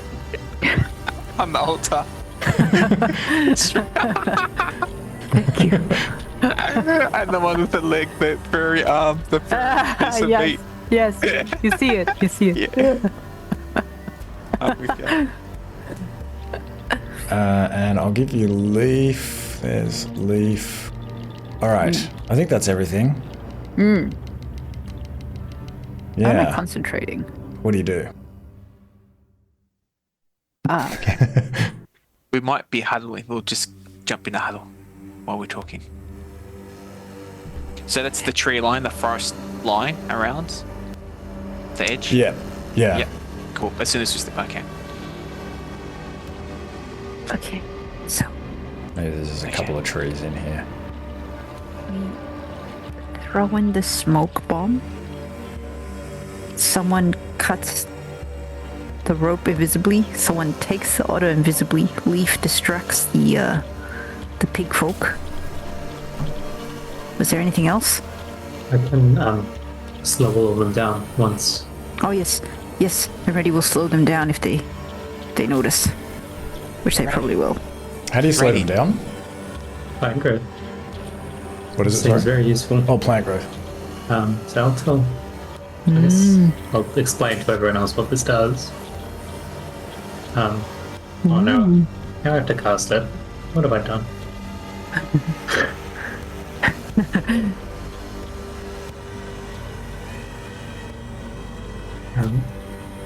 But yeah, I was thinking once Vindaros runs in and gets, as soon as you get back out, I can lay this down and hopefully stop anyone following us.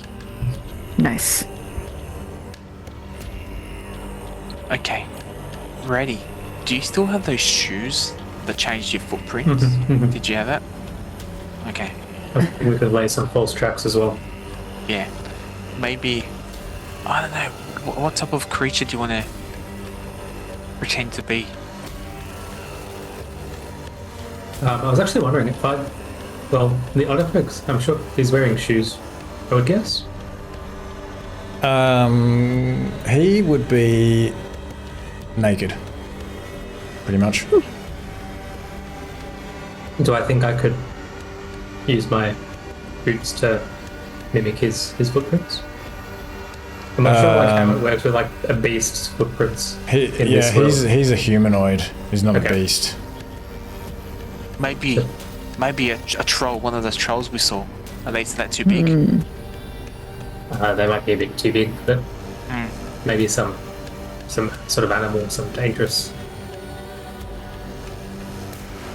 What about Oh, those the ghost griffin? monkeys? Oh yeah, ghost monkey. Was that a beast? No. You mean the skeleton? Yeah. Not a beast anymore. Perhaps it once was. Aberrant footprints? Wait, that's not a beast, is it? I think they had footprints. Wait, so what's the plan? Sorry, why do you need to leave footprints? They're just false footprints to put them off in case. Throw them off track. Oh, you mean like Yeah. when you run into the forest? Yeah, in and around the forest.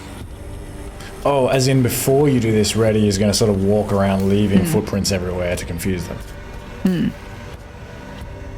Was that the plan? Was that the plan? Yeah, Or- I thought or- so. Yeah, or be changing his footprint to match whatever beast he selects to throw them off. Just while you're all running away together. Yeah, mix it up a bit to confuse them. All right. Well, maybe have a think about the footprints you want to leave. You can say it when you do it. That's it. And yeah, so what type of ground is the area? Is it like still foresty? Twig is easy to track. Just trying to work out if we should leave in a different direction than what we come into. The forest where you're standing, do you mean, or in the clearing? Yeah, and where the opening is and where the clearance is. So where you're standing is just this coastal forest, just this kind of prehistoric, moist, thick forest. Even though it's winter, there's a few evergreen trees that are. There's a few deciduous trees that are sort of branchless, but most of the trees are green, and there's a lot of pine trees, a lot of like ferns and things. So yeah, in the forest, it's pretty thick. In this clearing, the ground is kind of a mixture of like dirt and some grass, maybe some rotting pine needles from the pine trees, and there's like a couple of like smaller shrubs and bushes in here. But otherwise, yeah, it's mostly kind of like an open area. Mostly dirt.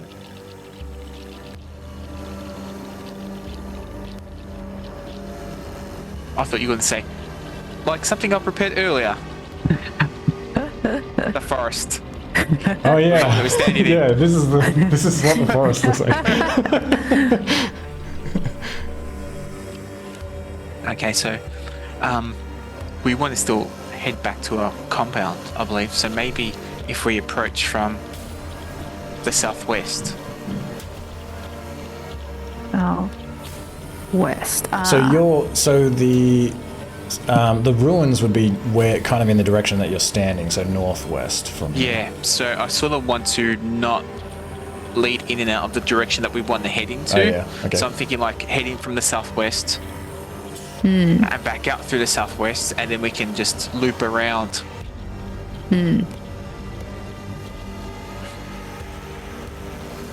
Yeah. It's a good plan. So maybe when the others get back, we might just if we can. I don't know if that's like step back away from the edge and just loop around the forests. That'll be good. Yeah, move yourself where you want to move to. I won't ask for a stealth check. They're making a lot of noise. They're not paying attention. Many of them are drunk. Yeah. If not all of them. There's maybe even like a clay pot of what looks like ale next to this Suskin that is painting the otter. I'll be right back in a minute, guys. Sorry. Let's just go ahead with the plan. Yeah. We can somebody can control Reti until he comes back. I'm thinking that I don't think we need a second person to cut the ropes. I'm just trying to phrase this way because Vindaros normally has 2 attacks. Maybe his first attack could be 1 set of ropes, and his second attack could be the other set of ropes. But you're only invisible when you're running, aren't you? With the shoes? Or we use Correct. the powder. So we'd have to use the dust. But it would would it also be loud if you're using attacks? I don't know how fast or how slow that might be. Maybe that's a GM question here. About whether you could sort of stealthily cut ropes as 2 attacks.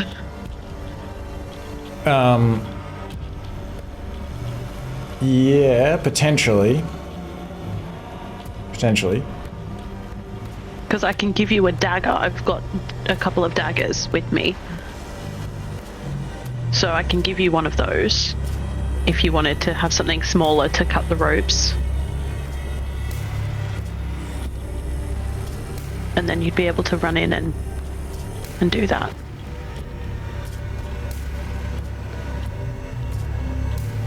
Yes, yeah, that'd still be under the cloud of the smoke bomb. Because I'll run in. But if we're in the smoke bomb, we can't see. So you'd have to be careful with that too. You generally have like an idea of the layout. Because I just need to get to... I just mean for like starting to run out, we'd have to know where we are. Just thinking the way that the creature's tied to either, is he tied with one rope across both legs and one rope across both arms, or individual arm, leg? The only reason why I ask is because his 2 arms are tied each to one rope that goes underneath, and his 2 legs are the same. So there's 2 ropes. Okay. So he just needs to access one side of the altar to cut both ropes. He doesn't need to cut one side, then go around the other side and cut the others. That's the impression that Vindaros gets from, that you think so from where you're standing.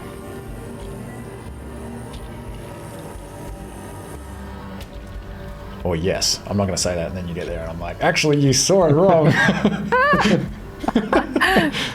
But yes, that is the impression you get. It's well lit by the bonfire, and I'm at his leg part. I can see his legs. And I saw... Oh, no, that's all good. I guess the other question for me is, if we do use the smoke bomb, we've got 8 meters diameter for it to cover. So would we want it to cover the altar or not? Because if we didn't, then we'd only have one Suskin to take out, as it were, or incapacitate, and the rest of them would be in the smoke bomb potentially. I think that would cover 8 meters easily. Or do we obscure our own vision when we get in there? I mean, then how do we cut the ropes? Unless this is whispering, of course, to Reti and Twig.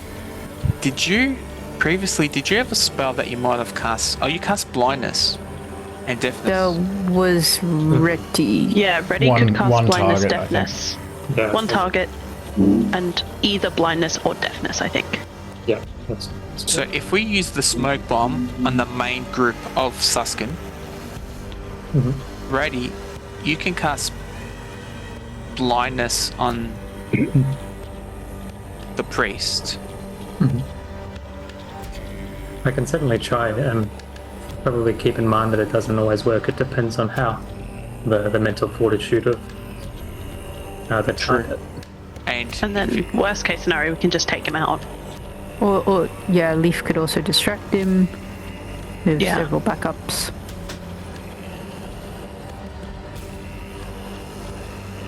Then my question would be, do we then set someone up just behind the tree line behind the Suskin to potentially take him out if it goes wrong? If he doesn't, if he isn't affected by the blindness. I could probably take him out from here. I could take him out. I also wouldn't mind running in. And I've got a new poison to try out, so that would be fun. Yeah. Yeah, I got my eye on him. Yeah, I can maybe help out if there's any need, without getting too close. Yeah. Okay, so it sounds like smoke bomb to cover all the Suskin except the one at the altar. We leave the altar visible. We make Vindaros invisible while we set up our magic people to hide in a place that would be great for them to take out this other guy. We try to blind him. If it doesn't work, we do other things. And Vindaros runs in, cuts the ropes, and takes this poor friend out of danger. Yeah. So stealth, just so you know, just a couple of things. So stealthing and running will be like really difficult to do, for starters. You're running in here, you can stealth as normal, but if you're kind of running into this area where you've just thrown this like shattering vial, you feel that when this thing breaks on the ground, it will immediately alert all of these people, all of these Suskin, and you think that it's not like it's not like they won't be able to detect you just because there's like clouds everywhere. How long does the dust of disappearance last? Is it a minute or something? 2d4 minutes. 2d4 minutes. Okay. So what if Vindaros uses that to stealth in, and then hide there and throw the smoke bomb when he's already there? That's the signal to blind the other guy while he cuts the ropes and runs away, because that part can be quick and noisy if we're running the wrong direction to deter them, to throw them off. he's also wearing half plate as well, you will have noticed. Yeah, so it'll be disadvantage on your stealth check. Ooh. Same for Yao Mei. Yeah, the alternative is I have bark skin on. I can go in after taking my armor off, because outside of game speak, my AC doesn't change from 16 with bark skin for an hour. But someone would then have to probably carry my armor. And I'm looking at a certain mastodon person, and I might struggle with the otter getting back out. But if they're blind and hidden by a cloud of smoke, we can take a little bit more time, potentially, to do that.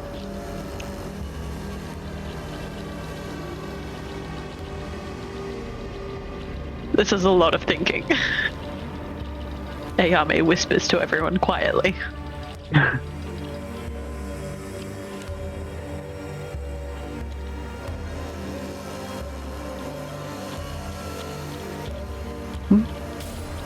Okay, so... Okay, what's the plan? So am I going in to do this? Is Vindaros doing it with no armor? If he's invisible, that might be an okay thing. I don't know. What do you think, Vindaros? I'm not gonna throw you under the wagon here.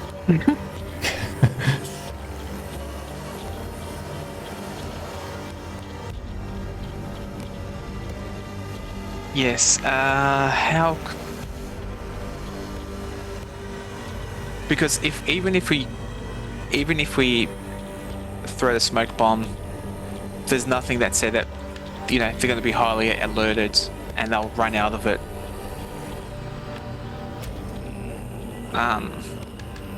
Yes, exactly. So we'd still have to be fairly quick.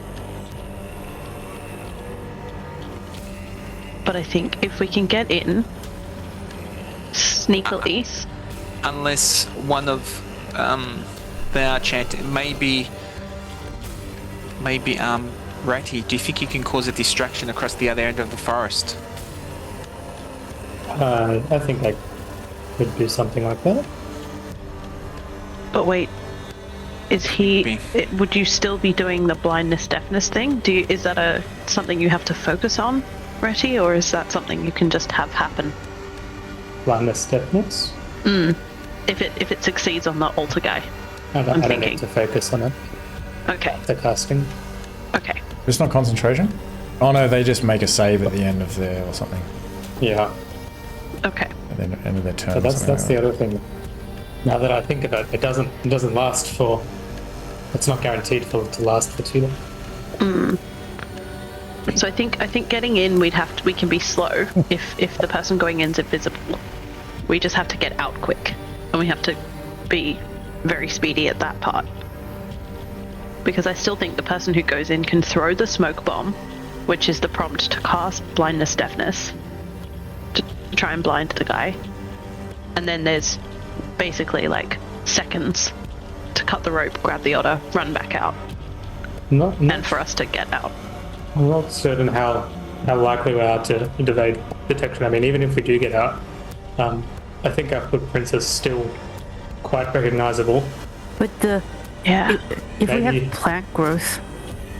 Just to interject, at this point, while you're kind of sitting here crouched in the trees, like whispering to each other, the Suskin standing over the Otterfolk puts down this pot that he's holding of white kind of chalky paint, puts it on the floor, and he raises his hands above him and begins chanting, waving his hands about. He's not holding a dagger or anything, but he begins doing something. He's blessing the meat. Does it look like an actual spell to me, the untrained one who doesn't know magic that well? Give me an Arcana check. Okay.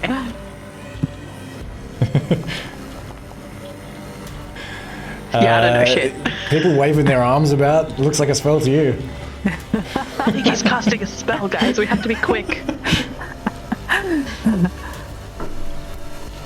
Okay. So wait. Okay.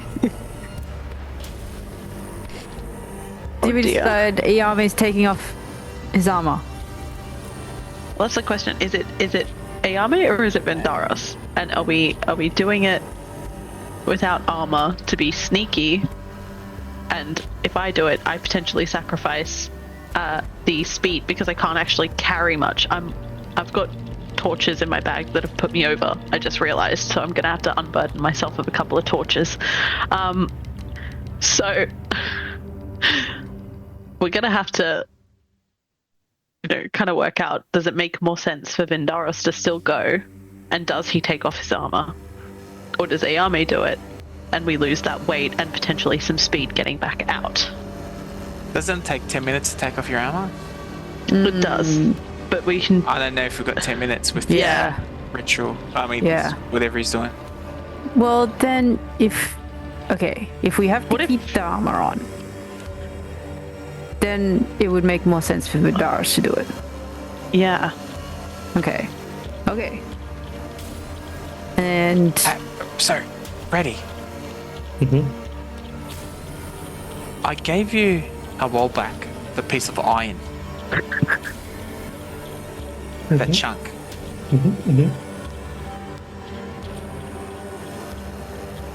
Was that? Oh. Jeez. Was that part? I remember you mentioned. Was that part of a component for Pass Without Trace? Or was that you withered I think it's vine? hold person. Hold person. Oh, hold person. Was it the withered vine that you were looking for? That was for Pass Without Trace. No, that's that requires ashes of mistletoe and spruce, I believe. But which I do have on me, but I haven't prepared the spell. I need to meditate.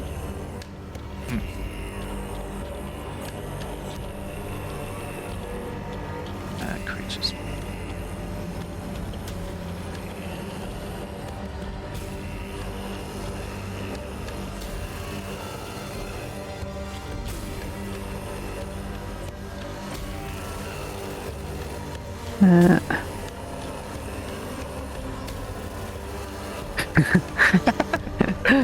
Very illustrative. Okay. So Sorry, just a quick question. Are we able to draw in a rough template of where the smoke bomb would sit if we wanted to cover it, just so that we could like cover the whole thing, or can we just say we throw it? I think you're going to need to estimate. Where they all are. I think you got to estimate, because I think if you're there in reality, then you can't draw a template. Look, I can either slow them down or I can make a distraction. I was thinking of summoning a few otters to help us. a few otters. I thought it would be thematically appropriate.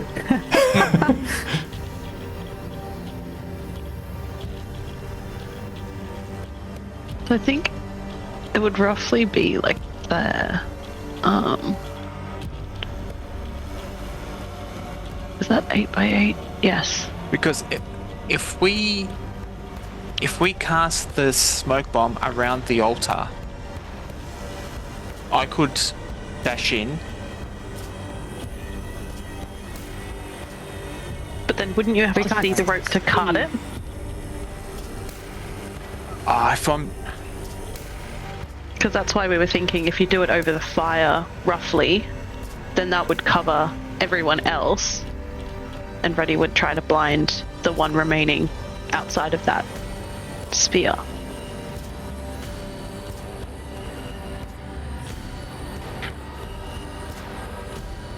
I don't know how to draw a circle around this thing, but I think the center would be roughly here.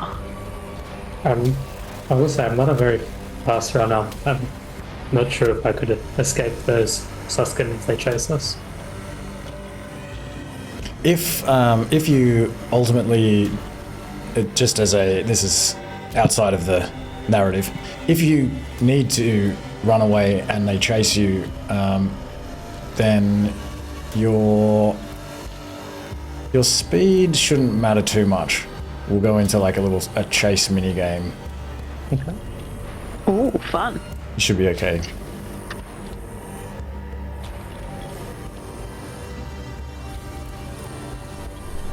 Okay, so really quick before we do this, can I offhand like 3 torches to somebody? Pretty please. I'll take some torches. What's goes out? Just That's keep easy, them. We'll just assume that you've done that. That's fine. Okay, I was gonna just use the little button thing to hand 3 of them off. Up to you. I'm gonna do it just for the realism. All right. Oh, I'm still over. I'm gonna give Vindaros 1 as well. There we go. Thank you.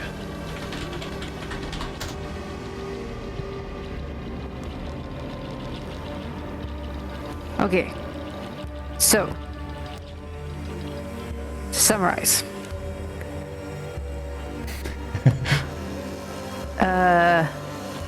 Invisibility dust on Vindaros. He sneaks in, throws the bomb. Yep. Which has to land like basically. Yep. I'm So trying it to think of how to covers describe these it. guys. Yeah, like And then- out of the 4 quadrants of where the fire is total, it would have to be like the top right one, as like roughly the center of this sphere. And that should cover everyone 4 by 4 on each side. I mean, if you're going to describe a template, you might as well just draw one. I tried to draw one and it didn't work, and I don't know how to No, do it. I'm saying it's better if you don't draw a template because you're standing in the trees. You can't draw a template. You know what I mean? So I'm thinking like, yeah, the upper right-hand corner of the No, fire. sorry. would I sort of mean, be- let's not talk in terms of templates. It's kind of metagaming. Yeah. Okay. And okay, so then So it has to be over Reti the will fire. blind. So Reti will blind this guy. Vindaros Yeah. will cut the ropes, bring the otter out, and then we'll run away. And Reti will maybe cast plant growth to stop him and maybe obscure our tracks. Yeah. Okay. And if Really he's not enjoy blinded, this animal side of things. I like the idea of a bunch of otters coming to animals. That's also very good. honor allies, we love that. But yeah, worst case scenario, if the blindness doesn't hold, we have to use something else. So Oh, yeah, I Twig can- and Reti I would have can- to be in a place that would make sense for that Yep. too. Yep, that's fine. I'm there. So All right. I think that's everything. What- So throw the smoke bomb into the fire. That should Let's do do it. that. And then we're good. The dust of dryness. Twig, you've got that, haven't you? Yeah, got it. Sorry, can you summarize? what that Let me is just again? give it to Because you. I think Let me give it's- it to you. Wait, dust of dryness or dust of Oh, disappearance? sorry, it's dust of disappearance. Yeah, here. Because I think it's. Thanks. I may make one last amendment. Would it be alright if I conjured these otters and they all went into the clearing as Vindaros left? That's a great idea. Okay. Do I think I can cast a spell without them noticing at the moment? If I, stepped a bit away? If you did it right now, yes, probably. They're making quite a lot of noise. I'll cast it. You're going Yes. to cast it now? I don't know. What does everyone think? Okay. Sorry. What is it like? I a think it'll- distraction? Like here? Hmm. Or here? I was going to move so like a little bit away, like I don't know, 20 meters away. and cast it. But Okay. Team, huddle in, because the dust of dryness. I thought I asked this at the shop with the shopkeeper. Dust of disappearance? Sorry, yeah, again, it's dust of disappearance. Yeah. If when we use it, everybody within 2 meters of whoever uses it is invisible for 2d4 minutes. Oh, so So all of us we'll could go all in. use it. Yeah, does that so that's another clause. continue if we attack or cast spells or? That does this give some range. If the creature if a creature affected by the dust attacks or casts a spell, the invisibility ends for that creature. Okay. Okay, so would cutting the rope count as an attack then? Yeah. Okay. I mean, you could do it as an action, but then you would only have your... Like, if you didn't want to attack, you could maybe sort of do it in a different way, perhaps, we could say, but then you would only have the one action to do it. Actually, did it even say attack or... I can't even remember what it said. Could you it says post it? Dust attacks. Sorry. Yeah, but then I would say to take a full action, because you're not able to just use your 2 attacks then to just kind of hit the rope, you know what I mean? But if we're all going in, then maybe one person could cut one rope, one person could cut the other. And I've got 2 daggers. So I can hand one off to someone and have, that person and myself cut each of the ropes with that action. And then Vindaros has the ability to pick up the Otter friend and then we can leg it.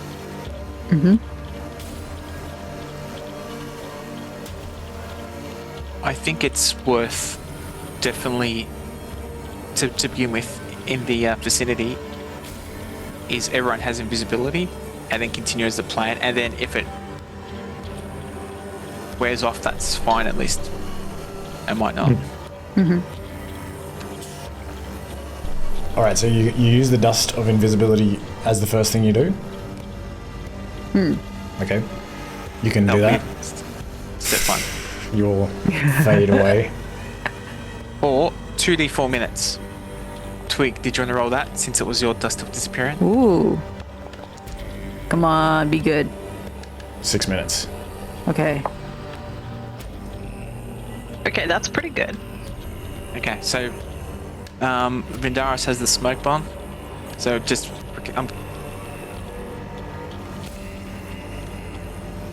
I'm going to head in stealthily, best I can. Good luck. How does this work? You can explain. If Vindaros is aware he's making too much noise, can he throw the smoke bomb? You won't know Like if it's necessarily obvious. that you've been detected, but well, once at that point, we would go into initiative if you're detected. So throwing Okay. a smoke bomb would be in the initiative Action. order. Yeah.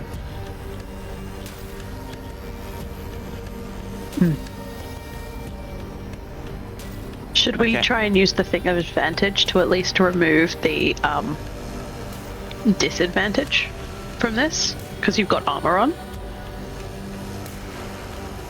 We brought a potion of advantage. I'll just cancel it out. Yeah, so then you just have a straight roll.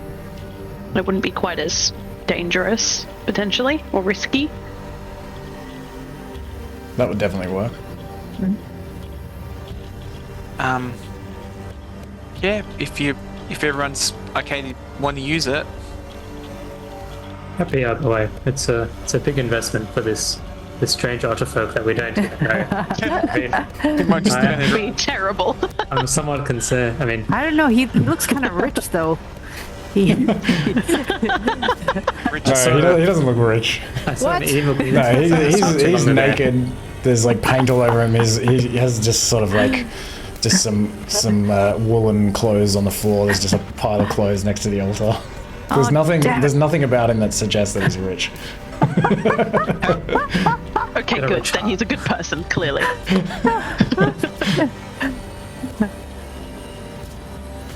Yeah, I don't mind if we use that potion. Just to try and clear the way a little bit for you.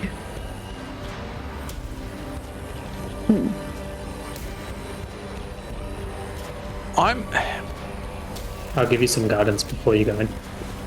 How's that? Okay. At this point, the Suskin standing over the otter reaches down and picks up a long, curved bronze dagger. Go, go, go, go, go. Okay, I'm sneaking in. I'm not using the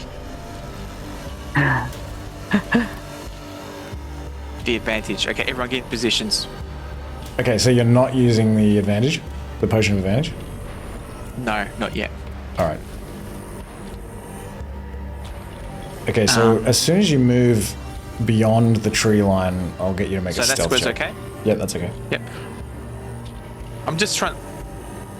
I know it's more of a game question, but I'm just trying to work out if it's like every square need to make a stealth check, or if we can make it to the altar with one check. One But I check. guess I don't. One check. Okay. I'll head towards the altar. I'll look at everyone, make sure everyone's ready. Is it everyone ready? Twig. Yeah. Yeah. I'll make. This is the path that I will want to follow Okay.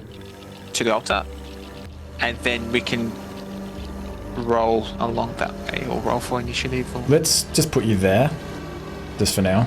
Just because that'll be... Well, yeah, it's a good question where you would be detected. We can work that out. I'll roll like a d4 or something to work out which one of these squares it's in. Okay, give me a stealth check at disadvantage. Okay. I'd like to use my inspiration though. Nice. Well, you don't actually have to announce it beforehand. Oh, I thought we had to announce in case it was Okay, if I'll see how it go. It's before you decide. We find out if it's.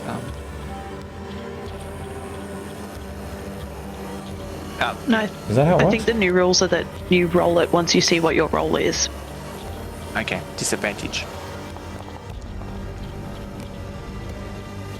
So if I can use my inspiration. Are you sure? So is it? Yeah. Is it a straight? Because I thought if I use it, it'll be a flat roll. It's or do I roll it again? Just as a you standard re-roll roll? any single die immediately after rolling it, and you must use the new roll. So, yeah, so you just it's one d20. Okay. Just my stealth roll. Well, yeah, one more stealth check. Oh, and I do recall. The Ren guidance. was giving me guidance. Okay. I don't know, because So I that's didn't cast it. Ah. Because that would have made it a bit noisy, so It is what it is. I don't know, would I have been able to... Did you guys say that you were going to cast guidance? I did say that, but Yeah.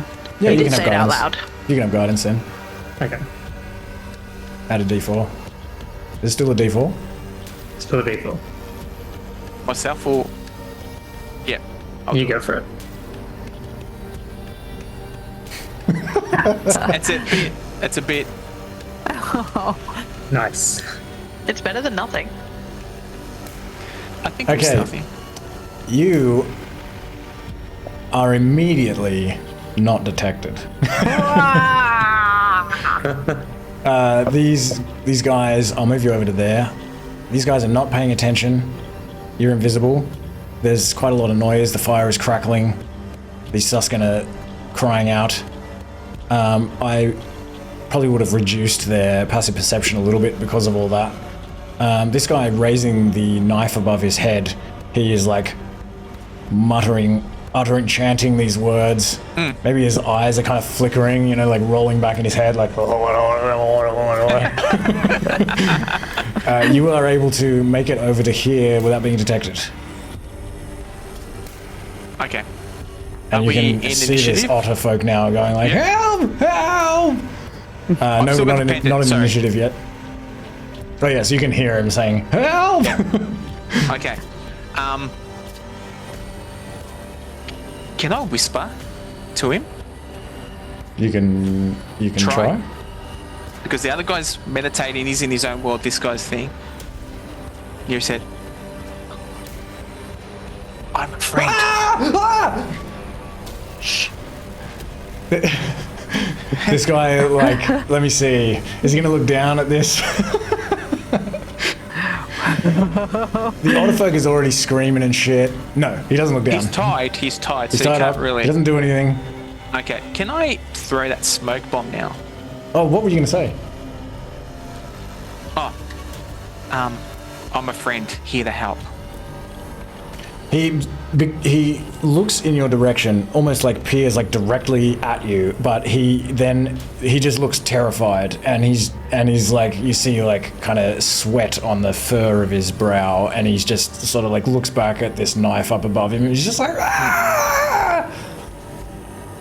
Can I throw that smoke bomb? All right. Now I'll use it as well. Well, actually, I didn't get rid of the dust of disappearance. I'll do that one and smoke bomb. Had this for a while, this smoke bomb. Okay. Where do you throw it? I'm aiming towards the top end of the fire. Okay. So I'll let you draw you know how to draw a template, I think. yeah.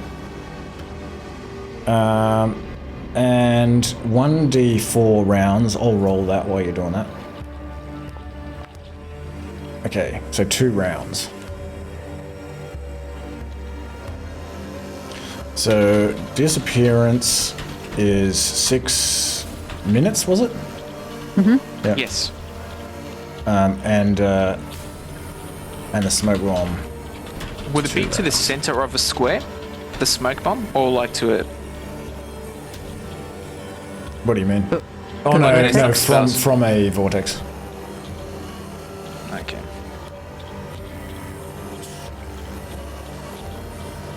A vertex, not a vortex. I was wondering what vortex was. I'm like, it must be some special changes using boundary. Oh yeah, did I not mention the vortex in this scene? Yeah, there's a that's what it these was things just are. obscured by the fire. These are because we were like too far away. vortexes. Disease. Yeah, vortices. Whoa. No, sorry. Do you need a hand, Vindaros? Angelo? Okay, there you go. Okay, sweet. All right. Cool. Okay, let's roll for initiative.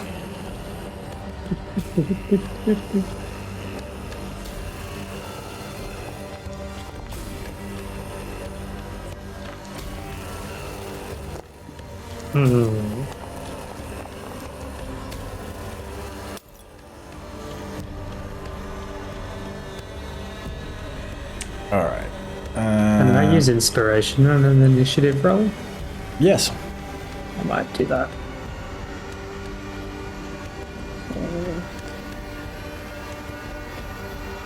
Okay.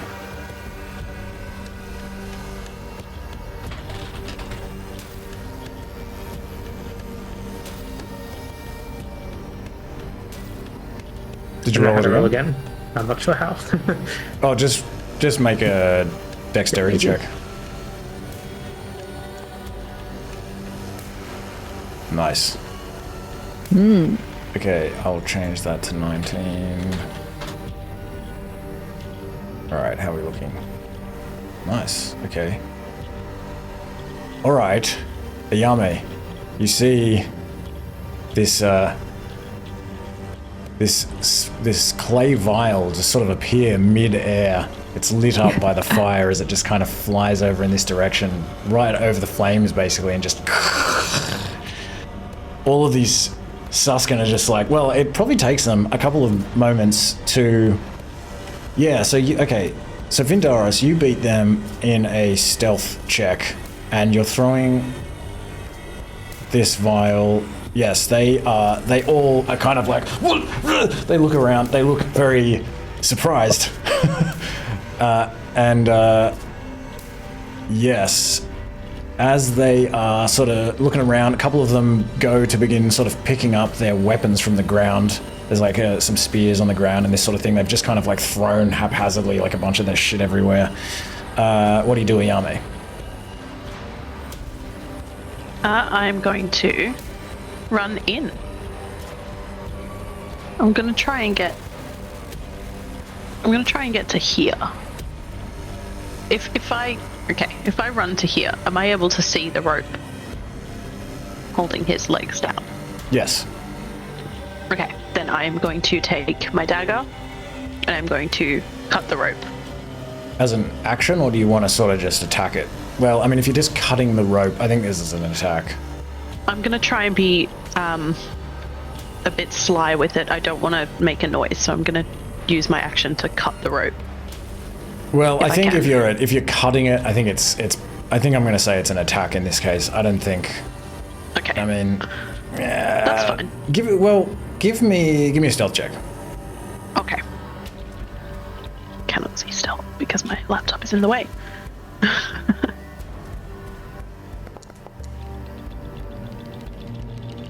Okay. Let's make it a full action. No, sorry. Okay. Let's make it an attack. An attack. Okay.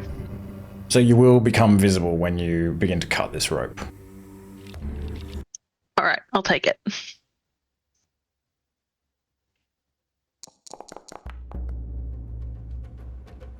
Okay.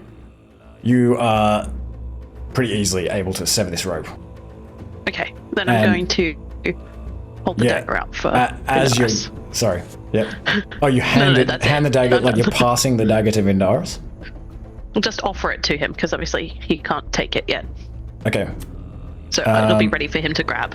He's still invisible, but you I mean, you probably have an idea of where he is, so yeah, you can sort of just hold it out. I feel like I can kind of feel like a body like right there, Yeah. or like get the sense that there's someone right there. Okay. So I'll kind of just have it in his direction. Be like, Vindaros All right. here. Yeah, and so as you kind of cut this rope, the otter begins like kicking his legs wildly, and you like just appear out of nowhere. All of these like Suskin just like look over at you like, and this guy up here is okay. I've changed the rules of surprise so many times I can't bloody remember what it does. Okay, he's frightened, so he can't run towards you. He's got disadvantage. Can he see? Because haven't we used the smoke bomb? Hasn't that? So shouldn't he be? Yeah, but he can hear you sort of running in there. He's generally sort of aware that there's... You're right, though. Like, when you sort of appeared out of nowhere, he wouldn't have seen that. Yeah, that's a good point. It makes sense that they wouldn't have all kind of looked at you. I guess you can't properly see them. They can't probably see you. And I'm sure they're also making noise as well, like what is going on, sort of noises. Yeah, but they can hear at this point, like it sounds like there's some kind of activity going on in that direction. So they would kind of, pick up their weapons and sort of move over there, move all around to look around. Okay. But so they can't move closer to you, can't take reactions. Yes. Okay, so this guy will kind of pick up his spear and his shield. And, well, he's going to use an action, essentially to don the shield, is what he's going to do. And doesn't really do anything else. Okay, ready. I will cast blindness / deafness, but mainly blindness. Okay, so you target this guy? Yeah. All right.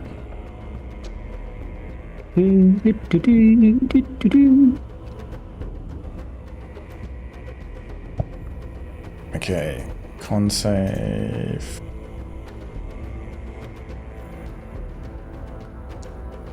Wow. Well, that's all I got. Womp womp. I think Yeah, that's really as you cast this spell, you kind of feel your magic almost be like repelled from the body of this Suskin, as he's kind of apparently sort of involved in some sort of ritual or some sort of magical practice of his own. You feel like your magic and his kind of repel each other, and you're not able to overcome him with blindness. Vindaros. Okay, Vindaros takes the knife that he sees Yame's holding out, Okay. and he'll like to whisper, "We're going to get you out of here. Stop moving." He's thrashing about, kicking his legs and shit. Yeah. I'm actually going to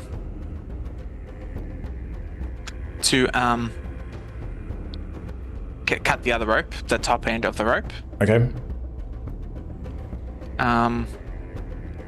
So Now, this is what I like to do. give me an attack when you do that, Yep. and you become invisible. Yeah. Can I use just my bow knife as Yeah, it'll the essentially attack? hit the same. Yeah. Nice. Yep, you're easily able to do that. And then actually pick him up. Or I want to hold him. I want to grab him, like pick him up. That'd be an action. Or so I said that might be for you a object interaction. I would not usually say that you can pick up an individual as an object interaction now that I'm thinking about it, but I did say that maybe for you it would be that. So I don't want to like mislead you previously and then change that's my okay. mind. Or So if you want, I'm happy to make it an attack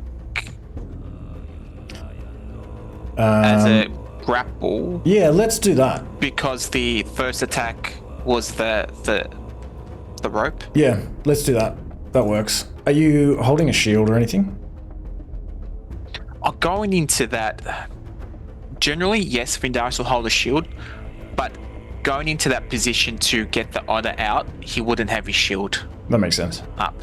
Yeah, I mean, like, it's pretty obvious you shouldn't have your shield, so I'll unequip your shield for you.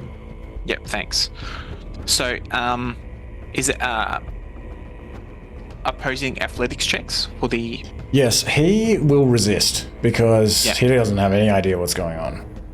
And he is going to basically try to squirm away, get off this table. So you need to beat a 20. Jeez. Just athletics. Roll normal. Come on. Okay, you're not able to grapple him. Are you sure a 12 doesn't beat a 20? The thing is, I said previously that you could use an object interaction. I think like changing the rules on you so that you have to use an attack to do this is probably already like, I feel bad enough as it is. So let's just say that you are able to grapple him. That's fine. Okay. And he'll probably see me now as well because I'm visible. Yep. He just starts screaming. I'm like, shh, we're gonna get you out of here. Now, I'm not finished yet, if that's okay. I'd like to use a bonus action. Okay. Which is Misty Step. Can you take another creature with you when you Misty Step? No. It's... You can't. You teleport up to 6 meters to an occupied space. Okay, because I thought I was holding him, I could take him.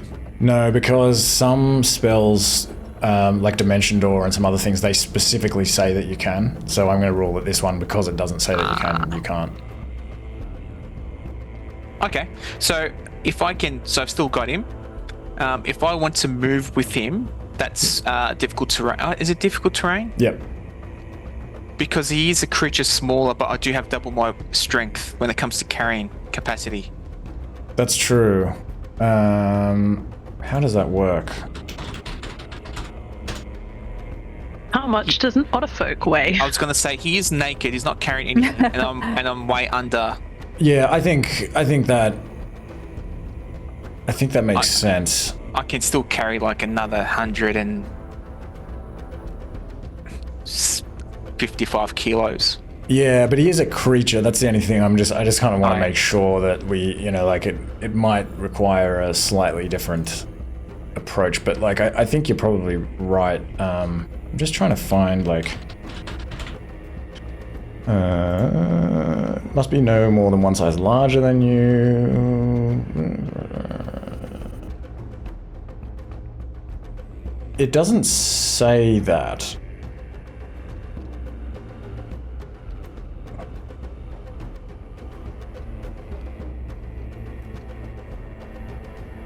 So if it's half speed, I'm happy to move with him half. I will just say, because you're right, he's very small, let's make some kind of compromise and say that you can move 4 meters. Okay. So I'd like to move with him 1, 2, 3. Would you allow that diagonal, the second diagonal? Or go straight? No, that'd be No, 1, one 2, diagonal. 3, 4. That's 5. Okay. So 1, 2, 3, 4. Okay, but as that happens, this Suskin is going to attempt to stab the Otterfolk with this long curvy dagger. Oh, didn't think that. Let me just give him a dagger. All right. I hope this doesn't work. Kind of. All right. We did so much braining, please. Oh, okay. Silvery Spoon! Wait, I'm right next to it. I can impose disadvantage with my shield. Oh no, I don't have my shield out. Never mind. Ignore me. Okay. Ignore me. I can't do that. Silvery Spoon. I'll roll it again. Wiggles waiting for it. We're all just yelling. I'm Come sorry. on. Oh no, still hits. Oh, Still hits. Okay, so let's do the damage. The thing is, actually, this Otter folk, it does not have clothes on. So let me just... oh yeah, he's unarmored anyway. Okay, 6 damage. Alright. He doesn't have any weapons or anything. Okay. Alright. This Suskin plunges this curvy dagger into the Otterfolk's stomach. And you tear away with the Otterfolk as this is happening, and this huge gash is just torn open across the side of this Otterfolk. And my god. a huge amount of blood spills out as you do, however, successfully run over here with him. And this Suskin is just standing here with this like bloody dagger with like blood pouring down the altar and onto the floor, just staring at you. And let me think. Is that enough to complete the ritual? That's what I need to decide. Oh, Oh shit! eat him. Oh shit! It was a spell.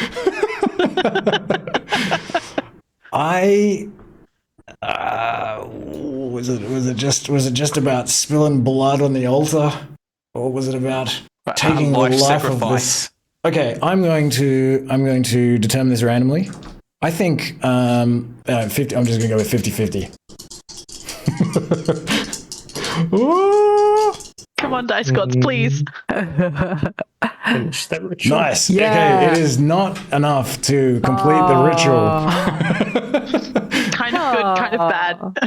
Kind of wanted to know. The Suskin is, as he kind of sees you just appear and pull away this Otterfolk and run over here, and he looks at Eyame and he's got this blood everywhere and he's holding this knife. He's just like, his face just turns from like shock to just like rage and fury, like, ah! He like opens his mouth and you just see these big tusks just like, rah! Kind of like all of this like spit kind of comes out of his mouth as he just roars in anger.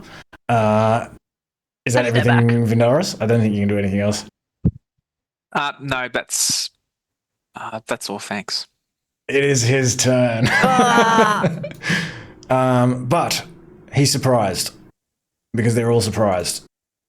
So his spear is on the ground. He's going to pick that up, and also his shield is like leaning against this altar. He's going to pick that up and don his shield, and he isn't going to do anything else. Leaf Flies in, and he's gonna land the help action. So he's gonna contest of. He doesn't need to because the Suskin has already used his reaction. Oh, goody. Okay, 1, 2, 3. Okay. Okay. Yep. And how high is he up? I'm kind of generally assuming he's 3 meters up unless you say otherwise. Okay. Yeah. Okay. You could, if you right click him, in the top left-hand corner, there's an elevation. Oh yeah, I see. Box. You can put like 3 in there. All right. The Otterfolk. Is he going to try to continue? No. He is severely wounded. At this point, if you could see through his fur, his face would turn white. And he is just shocked and stressed. His eyes are wide. He is almost like passing out, practically, just maintaining consciousness. He doesn't do anything. Okay, this guy also is shielding up. Twig. Okay. I feel like it's nearly gonna work.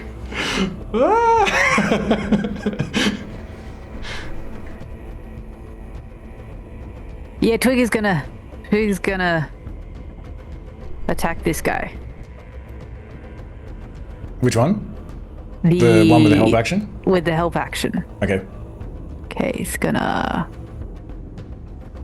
And he doesn't look injured, does he? Okay. No. Alright.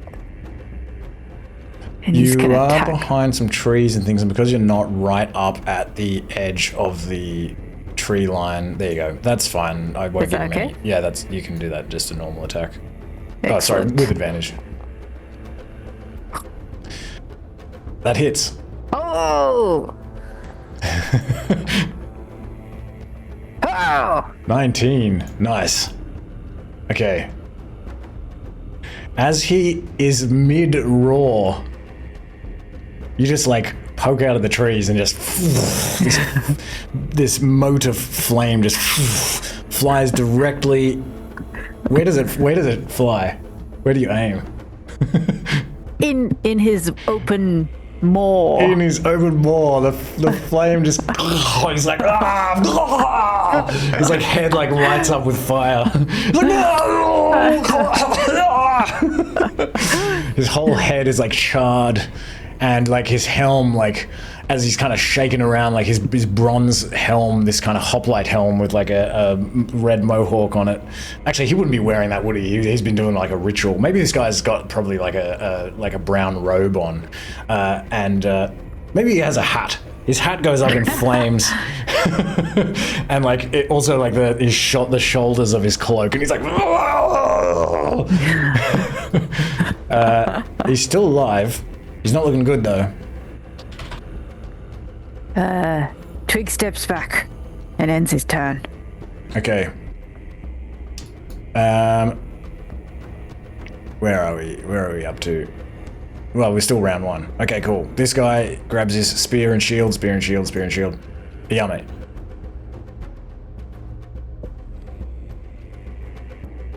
Sorry, I forgot which screen I was, which mouse to use for which screen, because I've got two. I am going for this guy, Burning Man. Okay. Put the dagger away, pull out the sword. You need to drop the dagger.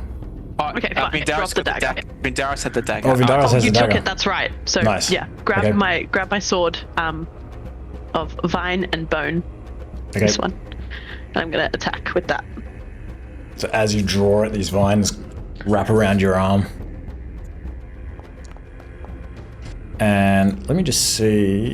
He still doesn't have his reaction or anything, and he doesn't have any kind of. Cool. Okay. Yes, 15 hits. Cool. I'm so sorry. The versatile damage on this is the additional poison damage. Is that right? I don't remember what it. I don't even remember what the sword does. Oh yeah, it is. Okay. Additional It's, 1d6 it poison adds- damage. Yeah, for Nature's Wrath. I can see the 1d6 on it, so I'm gonna No, do that. the versatile damage is if you, because I think it's a long sword, so that is actually if you hit, if you're doing like a double-handed strike. Oh, okay. The All right, poison so is I'll just do- included automatically in the. Yeah. in the Okay. damage. Sweet. Then I'll just use the regular damage then. This is why I check things just in case. Okay. So 8 damage. So let me just see what that is. Oh, 7 slashing. How do you kill this robed Suskin? I kind of want to aim also for the maw, just as he's like screaming and the fire is like consuming his face and he's like now screaming in pain rather than rage. I'll just kind of go for it and try and see if I can, like, as I've got this sword out, if I can like come down this way Excellent. and just kind of like right in the middle of his head. He just dies on your sword as his head continues to burn. Yes. And then I'm he just going falls to backwards. pull my sword and run. Okay. Oh, sorry. No, It's that was difficult cool, 'cause I had terrain to once move. you're beyond this tree line. That's okay. I realized I moved to get to him initially anyway, so I think I can get there. Yes, that works. And then that's it. All right. This guy. Okay. Now we're in round 2. So We gotta go. this guy is going to. How fast does he move? Yep. He's going to run over here. And he is going to. I'll move this Otterfolk. Because you're carrying him, I'm gonna kind of say that he's gonna share your square. Not that that's actually gonna change this all that much. This guy is going to dash up to you. He's running at you. He's holding his shield, which he's just donned, and he's got his spear over his shoulder like this, and he's like ready to. It almost looks like he's like aiming for the Otterfolk. Okay, ready. I'm gonna conjure animals. Okay. I think I don't get to choose what animal actually gets conjured, but you know. So I'd like to conjure eight beasts of challenge rating quarter of lower. And I'd like them to be as ottery as possible. Okay. The otters shall have their revenge. Wait, what was the CL? As in which one am I casting? Yeah, which CL? A quarter are or you? lower. Yeah, 8 beasts of a quarter or lower. Okay, let me see. Otter. I don't know. Did you look for an otter? Is that why you chose that? I found giant otter in a list online. I mean, I don't think I get to actually choose what gets summoned anyway. I think the DM decides. So Yeah, but I want to do otters because, like, I think like the spirits of the forest are on your side, and I like the idea. But yeah, I don't have otters, so I will just. Giant otter is what I found. Yes. Yeah, I don't. They're not going to be giant otters Not there. for a quarter. Okay, I will just use a bunch of like generic tokens. Let me see. I've got like a generic. This isn't going to be. It's going to be really big though. So how many are there? 8 of them. Yeah.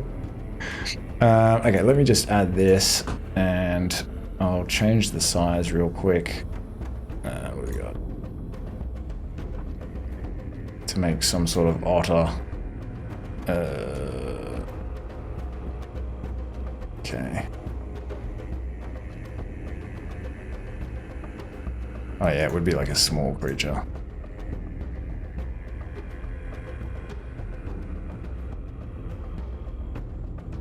So 1, 2. Oh, and so where do you summon them? Sorry, where do they appear? Can I summon them on the edge of the like here? Okay. What actually does the spell do? Sorry, does it create an area where they appear? Some creatures are Unoccupied spaces. So I guess around the perimeter is what I'd. Okay, any unoccupied spaces that you can see within range. So within 12 meters from you. Nice. Okay, cool. So just sort of around the perimeter of this smoke. 5, 6. Maybe one of them, like here. All right. Or 2 of them. I don't know. There we go. Okay, cool. Otters. What I actually will do is I'll just put them on 1 initiative for all the otters. Oh, that's so sad. Oh no, that's right, I think. Yeah, that's what the spell says anyway. Oh, okay, good. Okay, anything else ready? And I'll command them in Druidic to attack the pig folk. All right. And that's it. Okay, Vindaros.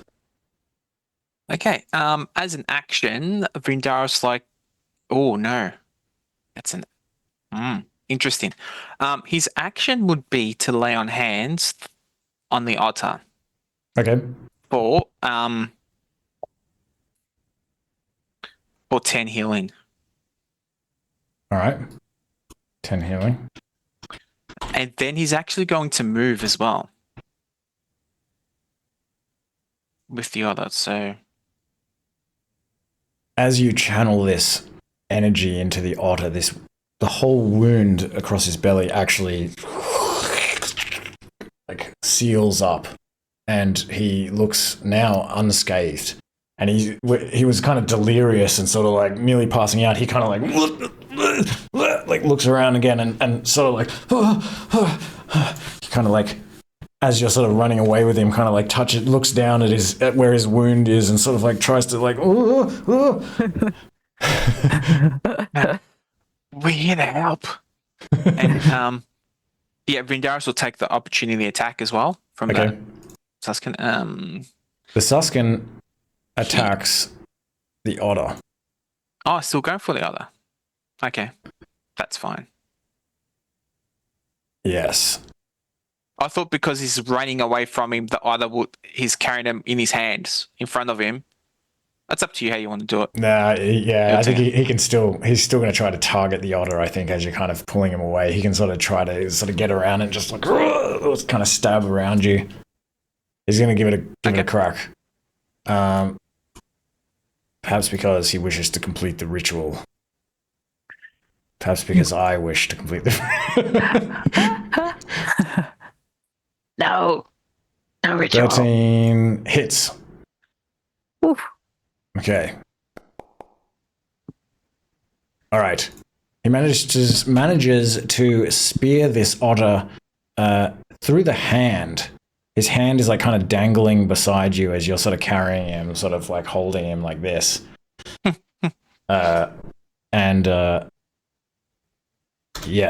just like scrapes this huge like cut through the Otter's hand, and the Otter folk is just like cries out in pain. Oh no! It's like, I'm better. Back. Okay, I'm just trying to work out movement because it's difficult terrain. Yes. Through this area, but I'm also carrying the Otter, so it doesn't it's stack. down to. It doesn't stack. Oh, it doesn't stack. Okay. No. So it's still. Well, so now it's just actually difficult terrain. Okay, so it'll just be 2 meters. So where were you? Like, one square. So one. Way. So yes, two I more. just want to get 2 away. more meters. Although that is 2 meters if you move diagonally. Oh, okay. Then I just want to get away from. Okay. Sweet. The Suskin. All right, you run into the trees. Okay, so where are we all? We're all beyond the tree line. Okay, and we're heading to... Okay, let me think.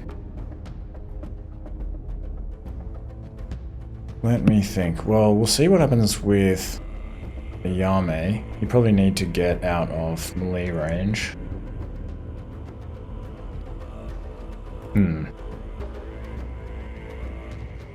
Well, I'm going to say because you're all past the edge of the forest, that you can begin to try to escape, to run away. The only thing is that I feel like we haven't gotten to explore what these otters are doing as part of the combat. But we can, we can imagine what they're doing. I'll incorporate it into this chase. We're going to do a chase. Have we ever done a chase in this campaign?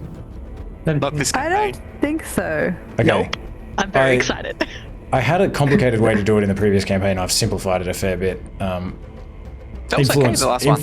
Yeah, it was kind of fun, but I think like too complicated. Like I couldn't even remember the rules every time. I was like, wait, how does that work again? And this one, it's a little bit. I've taken kind of a leaf out of the Pathfinder chase system. It's not the same, but it's like a little bit influenced by it. Where am I? Okay. I'll take us back to roleplay.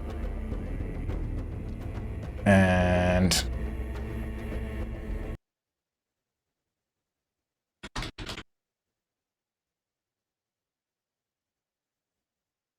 you flee into the forest. Reti, what happens when you move away from these otters? Do you kind of need to be within range in order to keep them summoned? I don't think so. The spell doesn't say anything. Yeah. Okay, It just cool. says Yeah. they disappear when they drop to 0 hit points or when the spell ends. Okay, sweet. And since you've given them a verbal command, they should just keep doing that until they disappear. Okay. All right, everyone, roll for initiative. I'll put you in the initiative tracker. It'll just be the party in the initiative tracker. All of these Suskin, as you sort of flee into the forest, leaving this smoke-filled clearing behind, you kind of turn and look over your shoulder and you see these pig folk sort of charge in after you. You can hear them like shouting and roaring as they tumble into the forest behind you.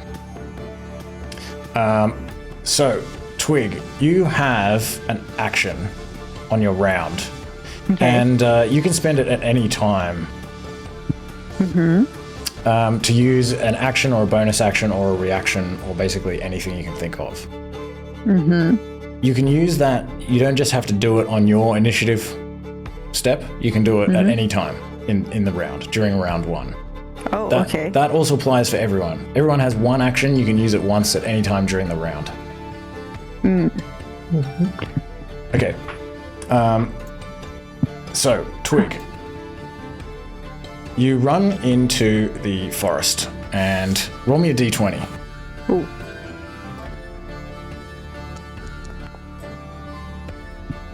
Eight. Okay.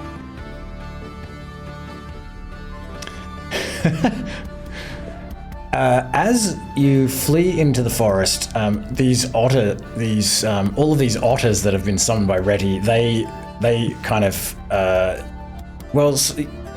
so Reti said that they should attack the Suskin, so they are all going to follow, kind of like, sort of biting at the heels of the Suskin. Some of them attempt to kind of catch up to you and sort of like flank the Suskin. Like they get kind of confused. They get like, some of them are sort of, you're kind of running a little bit behind everyone on your little legs, and some of these otters kind of catch up and they run under your legs a little bit and almost kind of trip you over. So give me some kind of dexterity check to avoid. Save. Yeah, give me a dex save to avoid. Ooh. Well, what do you do? Tell me what you actually do about this situation. I'm gonna try like run toward the side of these otters. Okay, so you just kind of try to like jump over them and run out of their way. Yeah. Okay. Yeah, give me a athletics check as you do that. Oh, athletics check. Okay. Okay. Ooh. As you attempt to do that, you basically step on one of them and you go tumbling over into the trees. No! You kind of like fall into some bushes and things. I wonder if this works. You mentioned it could take an action at any time. Yep. Could my action be, as I'm running past with the otter, I see Twig about to lose his footing and just use my trunk to steady him? Definitely. Not fall flat. Yes. 100%. Thank Twig, you. Twig, give me a re-roll. You can make another athletics check. Ooh. Okay, athletics check. Come on. Oh, yeah! Nice. Vindaros like stretches his trunk out. You're able to sort of grab onto his trunk, and he kind of like lifts you over some of these bushes that you're about to tumble into, and you're able to kind of get away from these otter and avoid like falling over. As you continue to run away from these Suskin who are chasing you, give me an athletics check to see how well you go just in the actual chase itself. Oh. Okay. Let me see. I'm sure that will be enough, but let me just double check.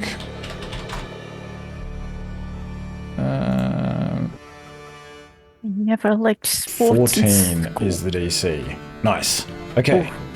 So, That's tough. Twig.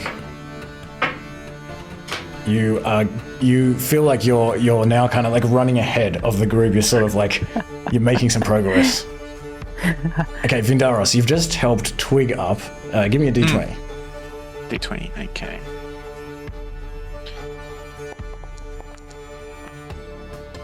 No. Okay. Nice. Nice. You don't run into any problems, so give me an athletics check as you swiftly follow Twig through these trees. Okay. Oh, I just... Nice. Yeah. Okay. So you're good as well. All right. Reti, give me a d20.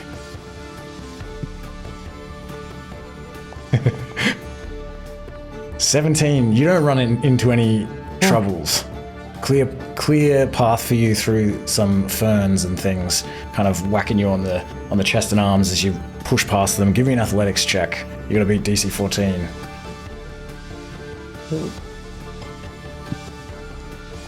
Ooh, yes. Nice.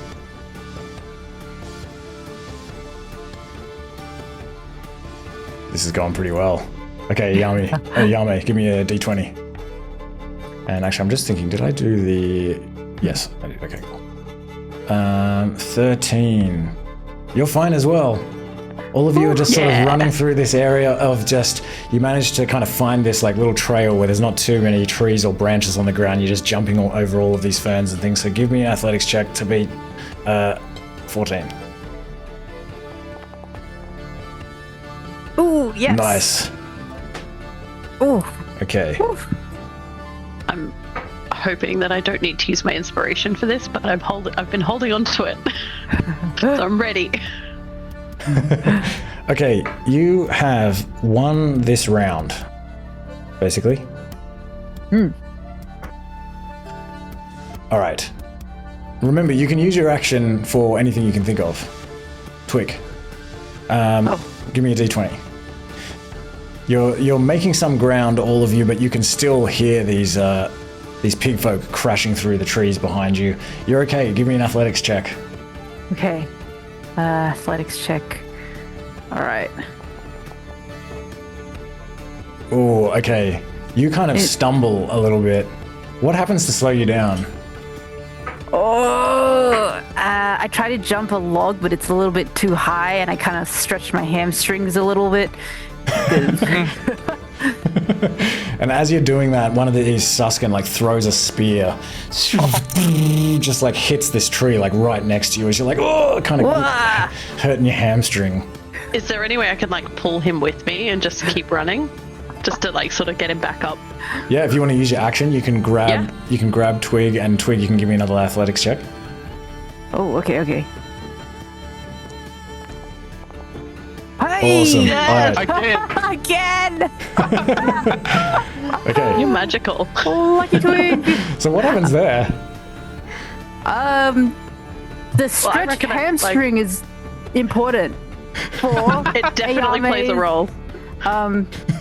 Save. I reckon it's literally like I'm running past, like jumping over the log, grab Twig's hand and kind of pull him up with me. He catches his feet on the top and like jumps off, like stretches the hamstring. It's like feeling good. He's like back into it, and then we're off running again.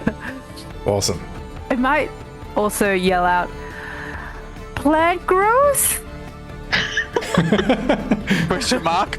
Yeah. I was going to use my action to try and like pull something down. So yeah, good idea. All right, Vindaros, give me a d20.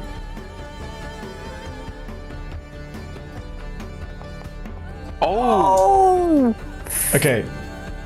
So, you run through a rough patch of brush, just like some spiky, brambly bushes and things, kind of cutting up your skin all good, and it kind of like slows you down.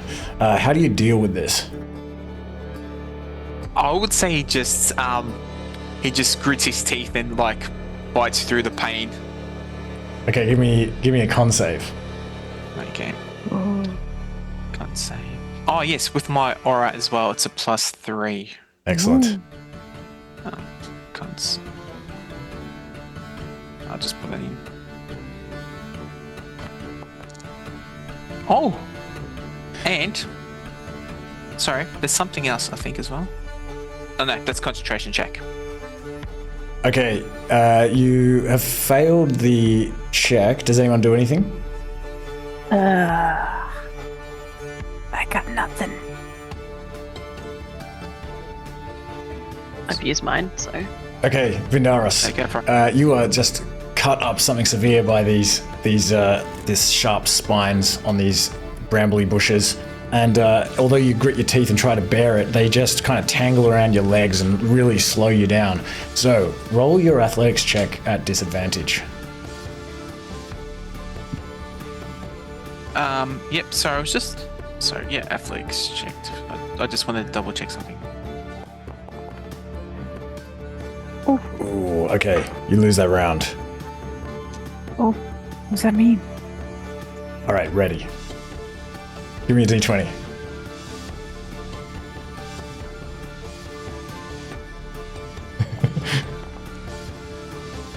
$11.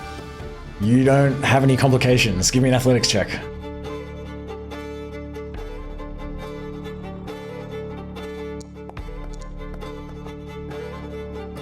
Ooh, okay. I don't like that.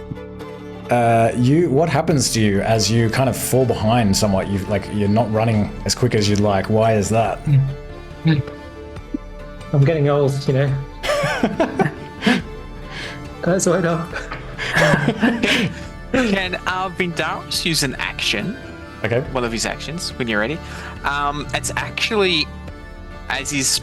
Remember, you can only use one action no matter what it is, or no matter what your usual abilities are. I can't remember if you've used an action yet this round. Not this round. Okay, sweet. I didn't do anything last round.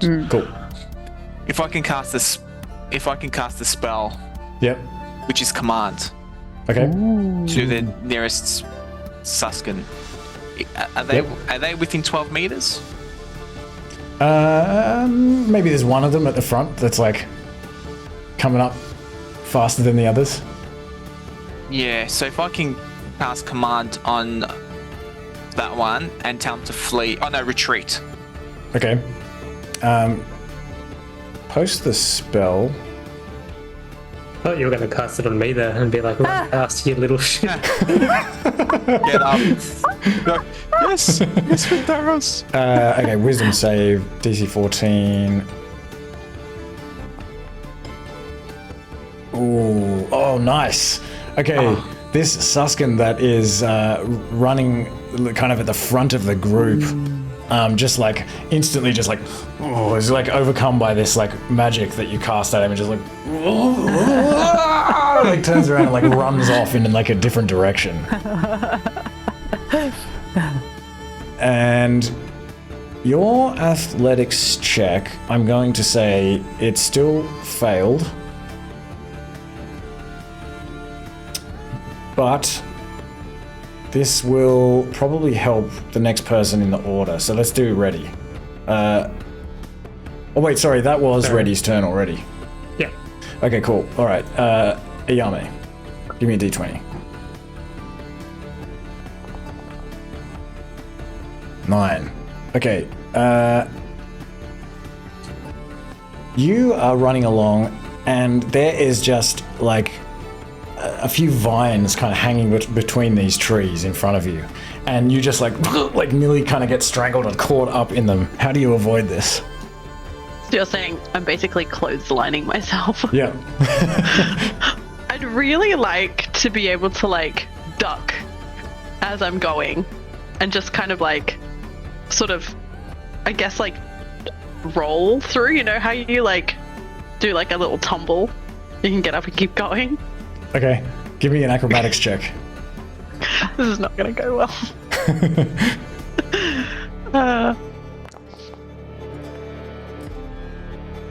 I'm gonna use my inspiration and do that again. All right. This is probably not the way to do it, but I'm gonna do it anyway. Woohoo! Okay.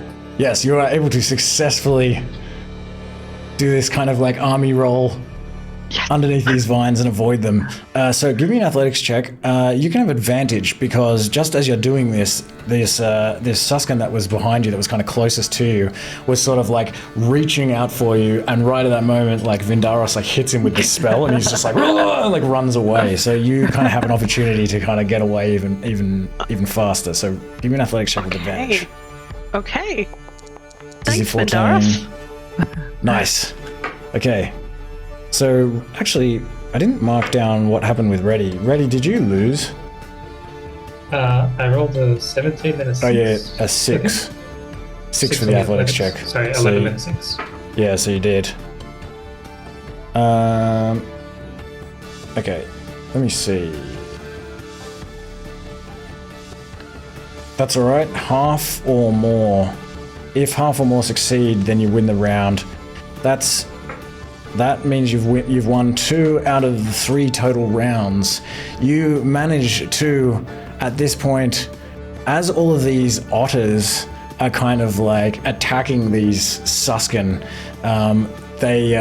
and this one like Suskin is kind of like confused and like runs off. Maybe the Suskin actually sort of runs back into the other ones, like run away, and like several of them kind of stop and they're like not sure what to do. And all of you manage to get away during the kind of chaos of them sort of like faltering for a moment. And you can hear them like roaring and yelling out in anger behind you as you disappear into the forest. You have succeeded in escaping with the Otterfolk. Yes. Look at us go. We're so good. Did you see my tumble? That was so great. I haven't done that since school.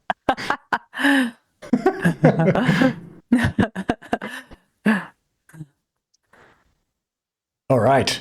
You get away into the forest with this Otterfolk, and we're only like 8 minutes away from the end, so let's end it there. We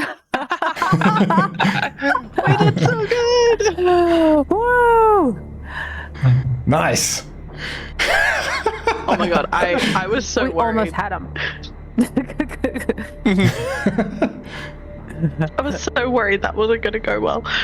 Can you tell me, now that we're not, now that we have thwarted them in their ritual, can you tell us what it is? Nope. Or what it was? No. Aw. You will never know. I'm so curious. Can we go back and because I may wish to sacrifice the reuse otter? it. Valid, fair. I wonder if it's part of the same, like, Suskin. Didn't we get attacked by, like, Suskin on horseback Yep. a lot of sessions ago? Yeah, true. But I wonder I if think any he of killed them them were all those though, guys. but just like a couple of the horses got away. yeah. Oh, yeah, you're right. We did kill all this. Yeah. And we tried to keep the horses, and that didn't work. Yeah. These guys have different fur, though, right? They have varying fur. Some of them Varying less fur. fur Okay. than others. Some of them are sort Okay. of more boorish, and others more piggish. Like maybe they come from different areas of Gil or wherever it is that they come from to the north. What do we got? Okay. You rescued that Otterfolk. I'm going to give you some extra inspiration. That was awesome. Okay. I think that's right. Hold on.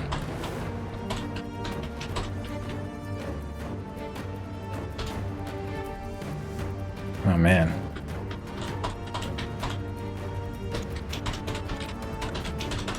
Okay.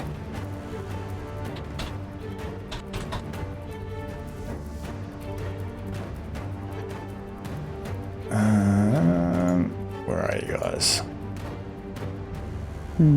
Yeah, that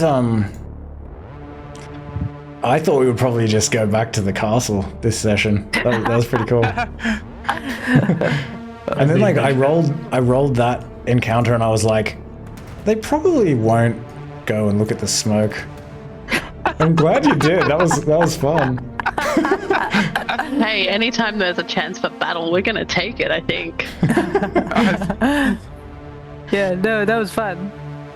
That was, It was so fun. And that was so unique. I like that chase mechanic a lot. Oh, I was looking at how much Yeah, we I need to enjoyed it level as up. well. It was good. Okay, Eyame, this is your catch-up XP as well. And thank you. Who else we got? we're 3 off. Three off or 47 off? Oh, I'm Oh. 47 off. I'm a little bit Reti, closer that's than your catch-up XP. And Twig. Ooh. There you go. Oh no, that didn't work. Hold on. Okay. Oh. Does that have you leveled? Yeah. Oh, you've leveled? I'm like 47 points Oh. off. I'm 129 points off. Wait, that seems weird. I feel like it shouldn't be because No, Vindaros, you're over what you need to level. You Oh, need but 20, am I? 23. You're like Oh, I thought it was 853. 22. Ah. Yes, Sweet goose. I've leveled. Yes, so Exciting. has I gotta see everyone what- leveled? Reti, you haven't leveled. And I haven't Yao leveled Mei, either. You haven't quite leveled. No, Alright, but you're close. not far off now. What that entails. I think I get to pick more maneuvers this time when I get to level. Awesome. Very exciting. Pick some more useful ones. And I guess we know what we're doing next session. You're gonna, as Head far to as the you castle. know, unless this Otter folk send We're you gonna on some sacrifice quest. the other folk ourselves. yeah.